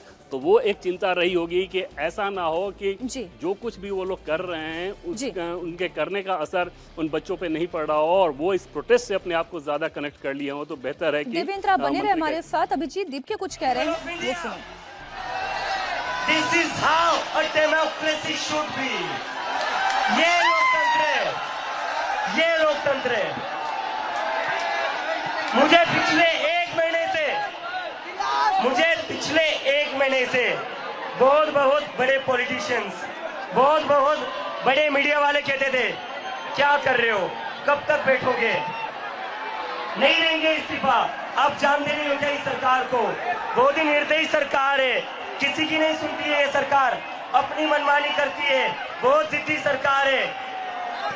36 दिन हर रोज मुझसे ये सवाल पूछा जाता था, इस्तीफा नहीं होगा तो क्या होगा, ये लोग इस्तीफा नहीं देंगे, मुझे हर किसी ने कहा, हर किसी ने कहा। और जब मैं यूएसए से निकला था, तब कई सारे लोग ये कहते थे, तुझे क्या लगता है तू इंडिया जाएगा, इंडिया में क्रांति आएगी? आ गई क्रांति। और जो लोग पिछले 36 दिनों से हमें बोल रहे थे इस्तीफे नहीं होते इस सरकार में, ये सरकार इस्तीफे नहीं करवाती, उन सभी लोगों से मैं फिर से कहता हूं, झुकती है दुनिया। और इस देश के युवा ने दिखा दिया है, अगर वो एक साथ आ जाए तो किसी को भी झुका सकती है, किसी का भी इस्तीफा ले सकती है। तो मैं पूरे देश भर में जो ये लोग आज हमें देख रहे हैं, मैं सभी से रिक्वेस्ट करता हूं, आज शाम को 6 बजे अपने अपने राज्यों में, अपने अपने डिस्ट्रिक्ट में एक कैंडल मार्च निकालिए उन नीट के बच्चों के लिए जिनका हत्यारा धर्मेंद्र प्रधान है। रेलिंग टूट जाएगी, सारे लोग पीछे हटिए, रेलिंग टूट जाएगी। थोड़ा सा पीछे, थोड़ा पीछे, रेलिंग से सारे लोग पीछे हट जाइए। थोड़ा सा पीछे हो जाओ। और मैं मोदी जी से कहना चाहता हूं, सुबह हो गई मामू, सुबह हो गई मामू, सुबह हो गई है, डेमोक्रेसी की सुबह हो गई है। अब इस देश की जनता जाग चुकी है। और जैसे कि मैंने कहा था, ये पहला विकेट है, ये पहला विकेट है, यहां नहीं रुकेंगे, अब तो बस शुरुआत हुई है, अभी तो बस शुरुआत हुई है। मैं सभी उन स्टूडेंट्स को सैल्यूट करता हूं, सभी वॉलंटियर्स को सैल्यूट करता हूं जो पिछले 36 दिन से यहां पर 45 डिग्री की धूप में बैठे हुए थे, बारिश में बैठे हुए थे। पुलिस वालों ने पानी बंद कर दिया तब भी आप लोग बैठे रहे, खाना रोक दिया तब भी आप लोग बैठे रहे। आप लोगों की हिम्मत तोड़ने की बहुत कोशिश की, लेकिन आप लोगों की हिम्मत टूटी नहीं। I salute you all, I salute you all. और मैं अब एक बहुत इंपॉर्टेंट चीज कहना चाहता हूं, आज धर्मेंद्र प्रधान का इस्तीफा हुआ है, इसके लिए मुझे हीरो मत बनाना, ये गलती मत करना, ये गलती मत करना। मुझे धर्मेंद्र प्रधान के इस्तीफे की वजह से हीरो मत बनाना। एक इंसान को हीरो बनाने की वजह से ही देश का कबाड़ा हुआ है। एक इंसान को अपने संविधान से बड़ा बना दिया, सारे इंस्टीट्यूशन से बड़ा बना दिया, सारे चीजों से बड़ा बना दिया। जब आप एक इंसान को मुद्दे से बड़ा बनाते, इंस्टीट्यूशन से बड़ा बनाते, संविधान से बड़ा बनाते, तो वो इंसान देश का कबाड़ा ही करेगा। तो मुझे कोई भी हीरो नहीं बनाएगा।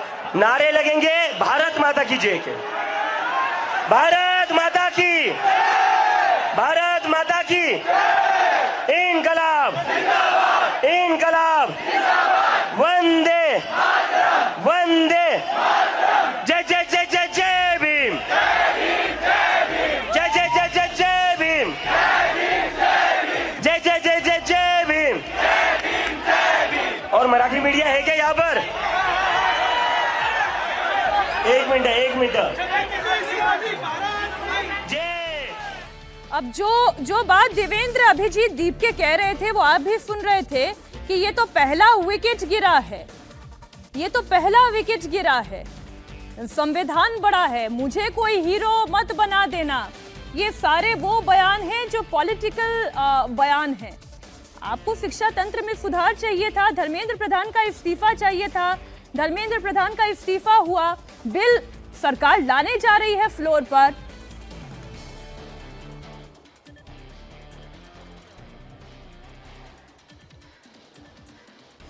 ये देवेंद्र पूरी तरीके से राजनीतिक बातें हैं, पूरी तरीके से राजनीतिक बातें हैं जो इस वक्त जंतर मंतर पर हो रही हैं।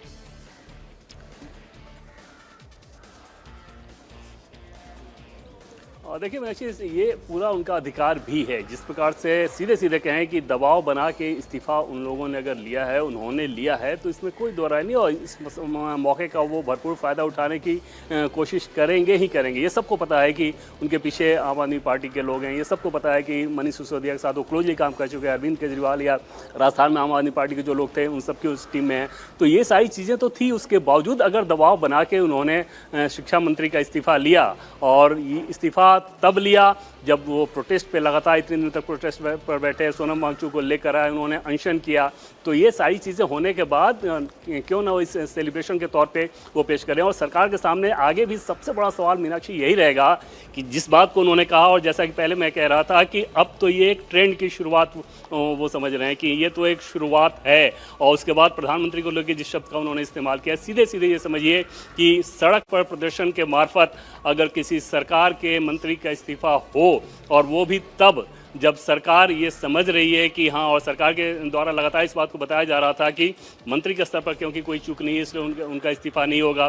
2 दिन पहले तक उस बात को बताया जा रहा था, और कल से वहाँ पर फिर ऐसा लगा कि उसमें अब बदलाव आ रहा है, उस थॉट प्रोसेस में बदलाव आ रहा है। तो सीधे सीधे ये दबाव के चलते उन लोगों ने इस्तीफा लिया है। और वो सरकार के सामने एक बड़ा सवाल रहेगा कि क्या ऐसे सड़क पर प्रदर्शन के बाद सरकार उस काम को करेगी, सरकार इस तरह के दबाव के आगे आएगी। हालांकि इस पार्टिकुलर केस को देखें मीनाक्षी, तो एक चीज़ ज़रूर है जिसमें सरकार ने ये संजीदगी दिखाई, इस एहसास को करते हुए कि ये प्रोटेस्ट, इस प्रोटेस्ट के पीछे भले ही चाहे जो लोग हों, जो पॉलिटिकल मोटिवेटेड लोग हों, लेकिन अगर इस सेंटीमेंट से देश का घर में बैठा युवा भी अपने आप को कनेक्ट कर रहा है, दूसरे राज्यों में बैठा युवा भी अपने आप को कनेक्ट कर रहा है, तो उसके प्रति चिंता होनी चाहिए। वो चिंता वाजिब सी बात है, और उस लिहाज से उसी चिंता को ध्यान में रखते हुए ये इस्तीफा हुआ है। और धर्मेंद्र प्रधान खुद ही इस बात को समझ रहे होंगे, जैसा कि चिट्ठी में उन्होंने लिखा है कि वो खुद ये समझ रहे हैं कि ऐसा ना हो कि युवाओं को देश विरोधी जो शक्तियाँ हैं वो उन्हें गुमराह कर दें और बहुत ज़्यादा प्रोटेस्ट वगैरह, बहुत ज़्यादा हंगामा हो। इन सारी चीज़ों के चलते उन्होंने इस्तीफा दे दिया है। लेकिन निश्चित तौर पर जिन लोगों ने प्रोटेस्ट किया, जिन्होंने दबाव बनाया, ये उनके लिए सेलिब्रेशन का मौका है, और आज शाम में वो सेलिब्रेट कर भी रहे हैं। देवेंद्र, एक और जानकारी आप दें, चूंकि अब तीसरे दौर की बातचीत होने वाली थी और यही मुद्दा सीजेपी की ओर से होता कि धर्मेंद्र प्रधान इस्तीफा दे। अब चूंकि इस्तीफा हो चुका है, क्या अब कोई डायलॉग सरकार और सीजेपी के बीच में होगा कि यहाँ से अब बात यहाँ खत्म हो चुकी है, अब सरकार का काम है कि वो शिक्षा तंत्र और परीक्षा तंत्र में सुधार कैसे करती है?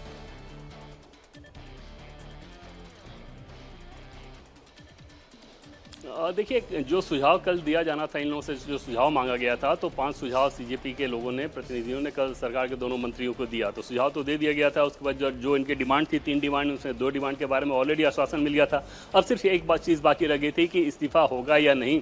तो उस लिहाज से हालांकि आज बैठक शाम में 4 बजे तय थी, लेकिन अब इस इस्तीफे के बाद लगता नहीं कि इस प्रकार की किसी बैठक की ज़रूरत है और वो जाएंगे। लेकिन अभी उसके बारे में कोई ऑफिशियल कंफर्मेशन नहीं है। मीनाक्षी, बिल्कुल। इस वक्त अब सरकार की अगली प्रायोरिटी क्या है? क्योंकि जिस बात पर मामला अड़ा हुआ था वो बात अब खत्म हो चुकी है। अब सरकार के लिए प्रायोरिटी क्या है?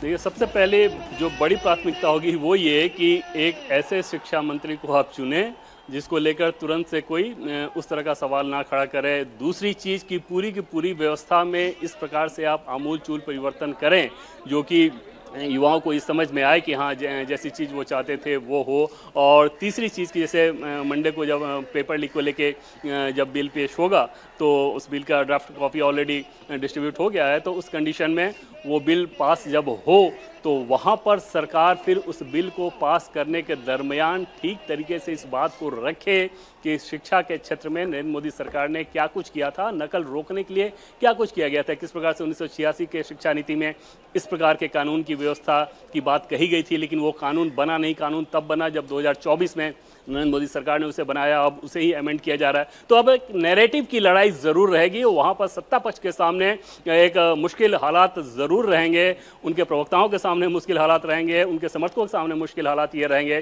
कि लोगों को कैसे समझाएंगे। क्योंकि एक दूसरे हिस्से की भी बात करें तो जो बीजेपी के समर्थक हैं, जो एनडीए के समर्थक हैं, उनके अंदर उनके बहुतायत में ये बात ज़रूर थी कि इस तरह के दबाव के आगे नहीं झुकना चाहिए। अब वहाँ उनके हिसाब से अगर सोचे तो उनको निराशा हाथ लगेगी।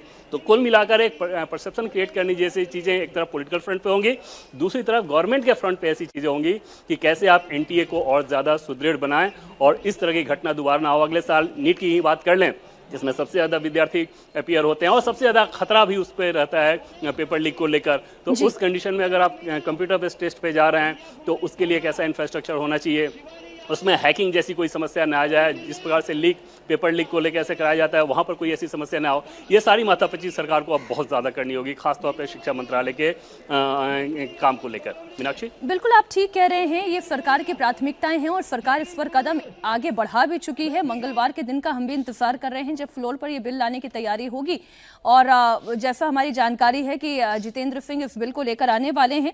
लेकिन इसी प्रदर्शन की हम बात जब करते हैं और धर्मेंद्र प्रधान के इस्तीफे पर हम चर्चा करते हैं देवेंद्र, सरकार को एक डर तो ये जरूर होगा कि जो आपने कहा कि कोई जानकारी और आ रही है। अच्छा, अभिजीत दीपके को आप सुने। 2 मिनट का साइलेंस इन बच्चों के लिए प्लीज।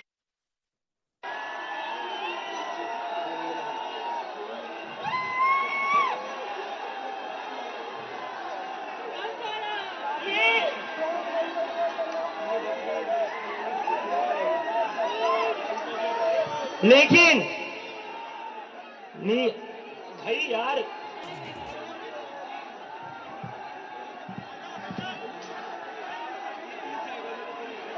बैरिकेड से दूर पीछे हटिए, सारे लोग पीछे हटिए, पीछे हटिए, बैरिकेड गिर जाएंगे, पीछे हटिए प्लीज, पीछे हटिए। जैसे अभिजीत दीपके यहाँ से कुछ बोलते हैं फिर दोबारा हम आपको जंतर मंतर ले जाएंगे। लेकिन एक जो बड़े डर की हम देवेंद्र बात करे थे, डर क्या सरकार को इस बात का भी था कि इस जंतर मंतर वाले आंदोलन के सहारे किसान आंदोलन, उग्राहा ग्रुप, अच्छा सौरभ दास जो कह रहे हैं वो भी आप सुनिए। संविधान जीता है, युवा जीते हैं, ये देश जीता है।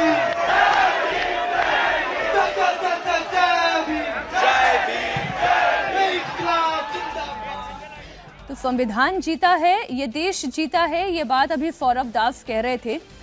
देवेंद्र, मैं अपने प्रश्न को फिर से गूंथते हुए आपके पास आती हूँ कि ये क्या सरकार का एक डर ये भी था कि जंतर मंतर के इस प्रदर्शन और आंदोलन के सहारे कहीं ऐसा ना हो कि किसान आंदोलन, उग्राहा गुट जो कह रहा था कि हम भी अब जुड़ने वाले हैं, जो शाहीन बाग वाला जैसा एक तंत्र खड़ा हुआ था, सीएए प्रोटेस्ट शुरू हुआ था, कहीं वो प्रोटेस्ट करने वाले लोग कहीं इस आंदोलन के सहारे फिर से एक्टिव ना हो जाएं। क्या सरकार को इस बात की भी चिंता थी कि ये ब्लैकमेलिंग की कोशिश सरकार की अब अगले लेवल पर हो सकती है?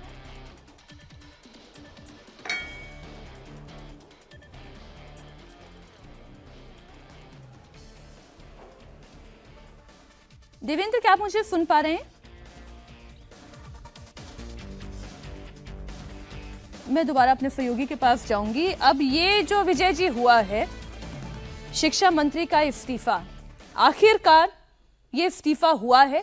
अब आप इससे कहें कि इन छात्रों के दबाव के वजह से हुआ है, इस्तीफा तो देना पड़ा है, सरकार को झुकना पड़ा है। झुकने जैसी बात नहीं करता, लेकिन सरकार दबाव में तो आई। और जो बात हो रही है कि सरकार ने ये सारी बातें की, मुझे लगता था कि सरकार को ये काम तो बिना आंदोलन के कर लेना चाहिए था, इस्तीफे का भी और जो बिल लेकर आ रही है उस बिल को भी। उसके लिए इतने दबाव की 36 दिन तक आंदोलन चलाने की ज़रूरत नहीं थी। और ये सरकारों की जो आदत होती है कि नहीं हम देखेंगे, हमसे बड़ा तो कोई है नहीं, हम आंदोलन को ख़त्म कर देंगे, ये कब हुआ कि जब आपको लगा कि ये आंदोलन और फैल। ये जो लाठियां चलाई है ना अपने अमित शाह और मोदी के नाम पर, अभी एक इस्तीफा हुआ है, याद रखना कॉकरोच से पंगा नहीं लेना है। अगर एक मंत्री का इस्तीफा ले सकते हो तो तुम लोग क्या हो, तो तुम लोग क्या हो? तुम्हारी हमने लाठियां खा ली, सर फुड़वा लिया। इस देश के स्टूडेंट्स ने बहुत हिम्मत वाला काम करा है। तो 20 जुलाई के बाद और 20 जुलाई से जितने भी स्टूडेंट्स के ऊपर केसेस किए गए वो सारे के सारे वापस होने चाहिए।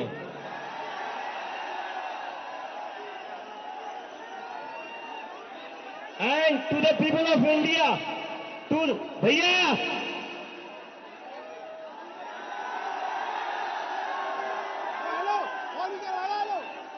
to the people of India, this is how a democracy should be. ये लोकतंत्र है, ये लोकतंत्र है। मुझे पिछले एक महीने से बहुत बड़े पॉलिटिशियंस, बहुत बड़े मीडिया वाले कहते थे क्या कर रहे हो, कब तक बैठोगे, नहीं देंगे इस्तीफा। आप जानते नहीं हो क्या इस सरकार को, बहुत ही निर्दयी सरकार है, किसी की नहीं सुनती है ये सरकार, अपनी मनमानी करती है, बहुत जिद्दी सरकार है। जिद्दी सरकार है, मनमानी करती है, ये तो पहला इस्तीफा हुआ है, कॉकरोचेस से पंगा मत लेना।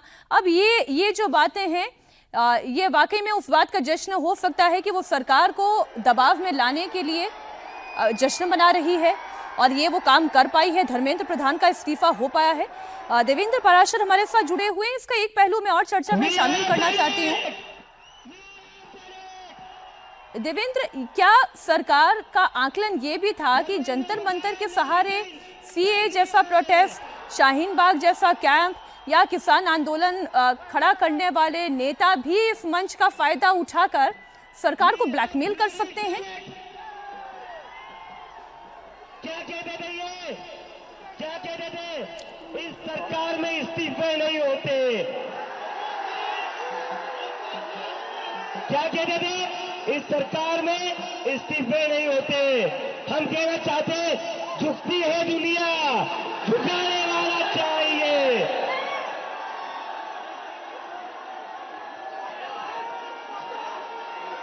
Vaishnavi, give me the names of all the NEET वाले बच्चों का बैनर लो।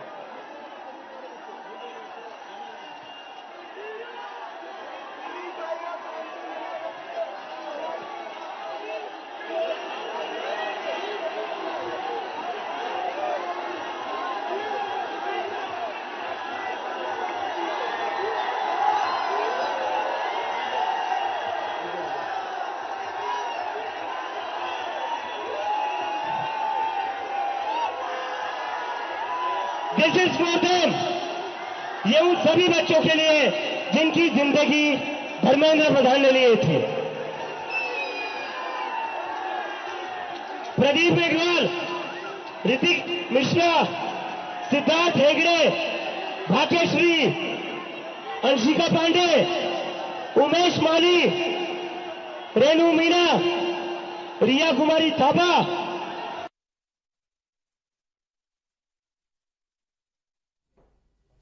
अभी जो आप अभिजीत दीपके को सुन रहे थे, वो जश्न मना रहे हैं। वो ये बार बार बताना चाह रहे हैं कि ये हमारी ताकत है कि हम सरकार को झुका पाने में कामयाब रहे। सौरभ दास को इंटरनेट अगर ये कंटिन्यू रहेगा और युवाओं को डिटेन करते रहेंगे लीगल तरीके से, हम लोग एक पीसफुल मार्च निकालेंगे दिल्ली पुलिस हेडक्वार्टर के तरफ एंड वहाँ पे जाके एक पीसफुल धरना हम लोग देंगे। तो दिल्ली पुलिस से फिर से रिक्वेस्ट है कि ऐसा खाना पानी वंचित ना करे लोगों को, जो यहाँ पे आना चाह रहे उनको ना करे। इंटरनेट भी बंद किया जाएगा। देखिए इंटरनेट बंद कर दिया, मेट्रो स्टेशन बंद कर दिया, उसमें न्यूज़पेपर चिपका दिया, ये सब करने बहुत बचकानी बातें हैं। प्रशासन को इस किस्म से काम नहीं करना चाहिए। लोग तब भी हजारों की संख्या में यहाँ पे जुड़ रहे हैं, तो ये सब करने से कोई फायदा नहीं है। लोगों को खाना पानी एंड उनका मूवमेंट आप रोक नहीं सकते हो, असंवैधानिक है, इलीगल है। दिल्ली पुलिस इलीगल काम करना बंद कर दे, ये हमारा इमीडिएट डिमांड है। कितने बजे जाएंगे आप मीटिंग के लिए? जब बुलाएंगे, अभी वो एग्जैक्ट टाइम बताएंगे फिर आएंगे। उसके पहले भी हो सकता है। रोका सर,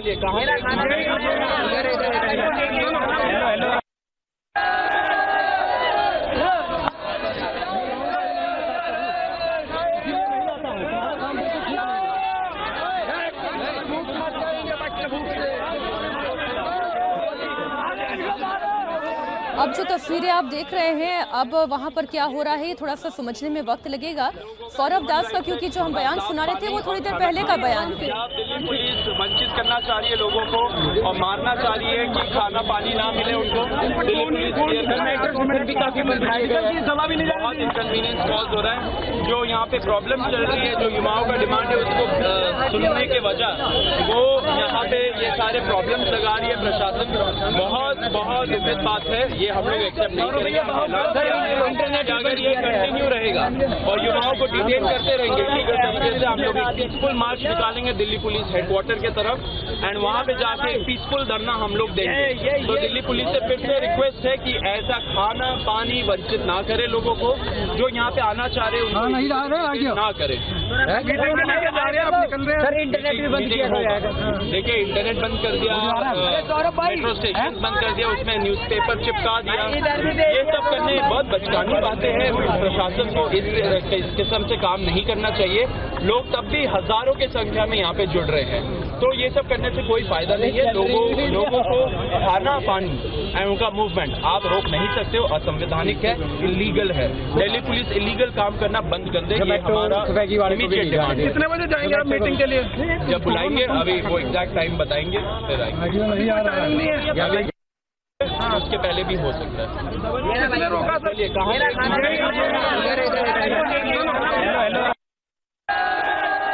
बयान अभी हम चला रहे हैं, इन बयानों का अब इसमें कोई मतलब नहीं रह गया, क्योंकि ये जो बयान है वो सौरभ दास ने तब दिया था जब तक ये धर्मेंद्र प्रधान के इस्तीफे की खबर नहीं आई थी।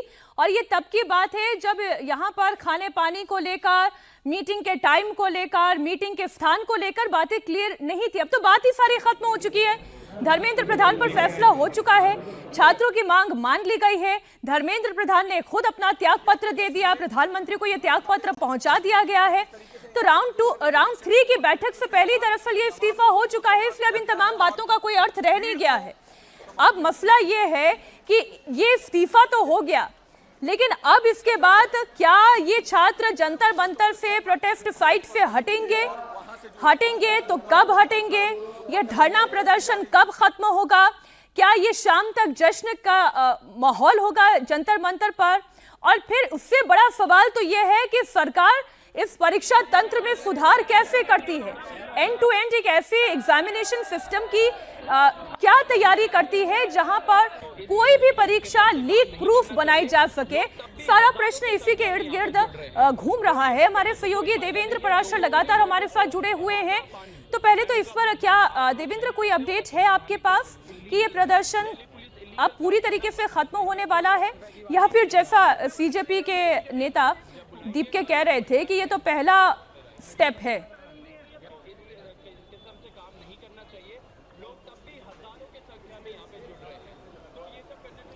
देखिए उसके लिए तो निश्चित तौर पर उन्हीं का इंतज़ार रहेगा कि वो क्या कहते हैं, वो क्या करने वाले हैं। वो पहला स्टेप तो निश्चित तौर पे उनके लिए है, और ये जैसा कि बार बार मैं इस बात को कह रहा हूँ कि उन लोगों ने दबाव बनाया और उस दबाव के चलते इस्तीफा हुआ, तो ये चीज़ उनके लिए एक विंडो दिखेगा कि ऐसे प्रोटेस्ट के सहारे, ख़ासतौर पर तब जब उस प्रोटेस्ट के जगह को अगर आप देखें तो अब सरकार के सामने भी तो ये सवाल रहेगा ना कि जैसे जैसे लोग वहाँ पर गए और वहाँ जाकर मान लीजिए धारा 370 हटाने को लेकर या कश्मीर की स्थिति को लेकर भी बयानबाजियाँ हुई, तो क्या उसके बारे में भी आपका रीथिंक होगा अगर इस प्रकार से प्रोटेस्ट होने लगे तो ये सारे सवाल आगे आने वाले दिनों में देखेंगे। और जैसा कि पहले मैंने आपको बताया था कि दो चीज़ें अब होंगी। एक तो ये कि गवर्नेंस के स्तर पर एजुकेशन सेक्टर में एग्ज़ाम ठीक तरीके से हो, लीक प्रूफ हो, वो तो किसी के लिए भी बहुत ज़रूरी है। इससे अधिक शर्मनाक स्थिति नहीं हो सकती किसी भी सरकार के लिए कि अगर छात्रों को इस प्रकार से ये समस्या झेलनी पड़ रही है। लेकिन हैरानी तब होती है इसके दूसरे एस्पेक्ट को आकर देखें कि यही दीप के जब उनके लोग बैठे हुए थे, तो अगर उत्तर प्रदेश में क्वेश्चन लीक का मामला आता है तो आप वहां चेतावनी देते हैं, और पंजाब में क्योंकि आम आदमी पार्टी की सरकार है वहां के क्वेश्चन लीक को लेकर सवाल आए तो आप उस सवाल को टाल जाते हैं। तो उस तरह के प्रोटेस्ट के दबाव के आगे अगर इस्तीफा होता है तो जाहिर तौर पे जिन लोगों ने प्रोटेस्ट किया है, खासतौर पे तब जब उनके पीछे पॉलिटिकल बैकिंग है, तो वो तो इस अवसर को आगे भी उठाने की कोशिश करेंगे और एक नैरेटिव बनाने की कोशिश करेंगे। और वहाँ पर सत्ता पक्ष के सामने एक बड़ी जिम्मेदारी उन लोगों के लिए रहेगी, उनके अपने लिए, कि कैसे किस प्रकार से उस तरीके उसको वो काउंटर कर सकते हैं। इस केस में जैसा कि शुरू से हम लोग बातचीत कर रहे थे कि सरकार की सबसे बड़ी चिंता ये थी कि ये प्रोटेस्ट चाहे जो लोग भी कर रहे हैं उनका मकसद चाहे जो हो, लेकिन इनके प्रोटेस्ट से अगर देश के युवा ने अपने आप को कनेक्ट कर लिया तो वो अच्छी बात नहीं होगी, और उसी से बचने के लिए ये इस्तीफा हुआ है। मीनाक्षी, लेकिन अब विपक्ष के नैरेटिव की भी बात करते हैं देवेंद्र, विपक्ष अब क्या करेगा? क्योंकि जितने पॉइंट्स थे छात्रों के सारे पॉइंट्स मान लिए सरकार ने, इस्तीफा भी हो गया, कानूनी कार्रवाई ना होने का आश्वासन भी दे दिया गया, कॉम्पनसेशन की मांग भी सरकार ने मान ली है, तो अब विपक्ष क्या करेगा? विपक्ष का तो नैरेटिव ही ये था कि भाई अब पुलिस भी माफी मांगे, प्रधानमंत्री भी माफी मांगे, अब क्या होगा? विपक्ष क्या करेगा? मैं आऊंगी आपके पास देवेंद्र वापस से। अभिजीत दीप फिर कुछ कह रहे हैं, वो सुना दे। तो ये पुलिस और बीजेपी के गुंडों का तालमेल चल रहा है कैसे इस प्रोटेस्ट को डिस्टर्ब किया जाए। दिल्ली पुलिस को शर्म आनी चाहिए। 20 तारीख को अपने बच्चों का खून बहाया, उससे भी आपका मन नहीं भरा है। आज फिर से आप बच्चों को मरवाना चाहते हो क्या? दिल्ली पुलिस के कमिश्नर को शर्म आनी चाहिए। सारे लोग यहीं पर नीचे बैठ जाइए प्लीज, सारे लोग नीचे बैठ जाइए please, please sit down, please please sit down.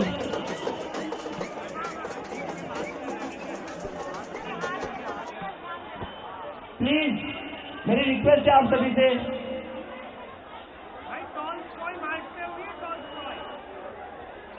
मेरी आप सभी से रिक्वेस्ट है, प्लीज नीचे बैठ जाइए प्लीज।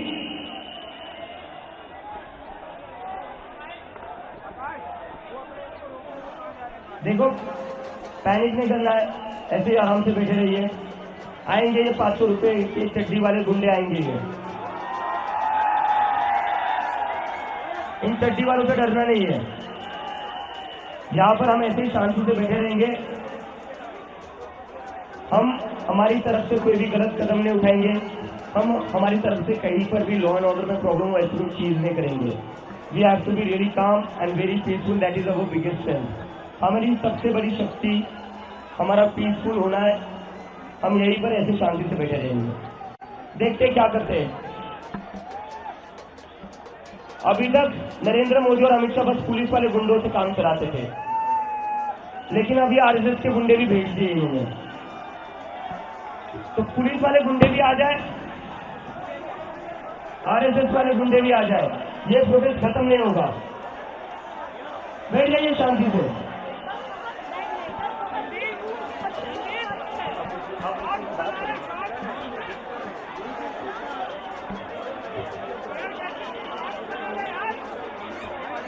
पीछे वाले रुक जाइए, कहीं पर भी नहीं जाना, हमें यही बैठे रहना है। ये इन लोगों की कोशिश है इस प्रोटेस्ट को खत्म करने की।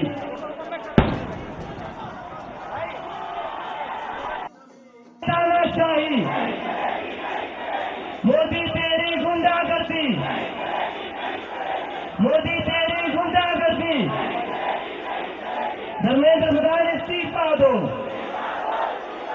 धर्मेंद्र प्रधान इस्तीफा दो। मोदी तेरी गुंडागर्दी, मोदी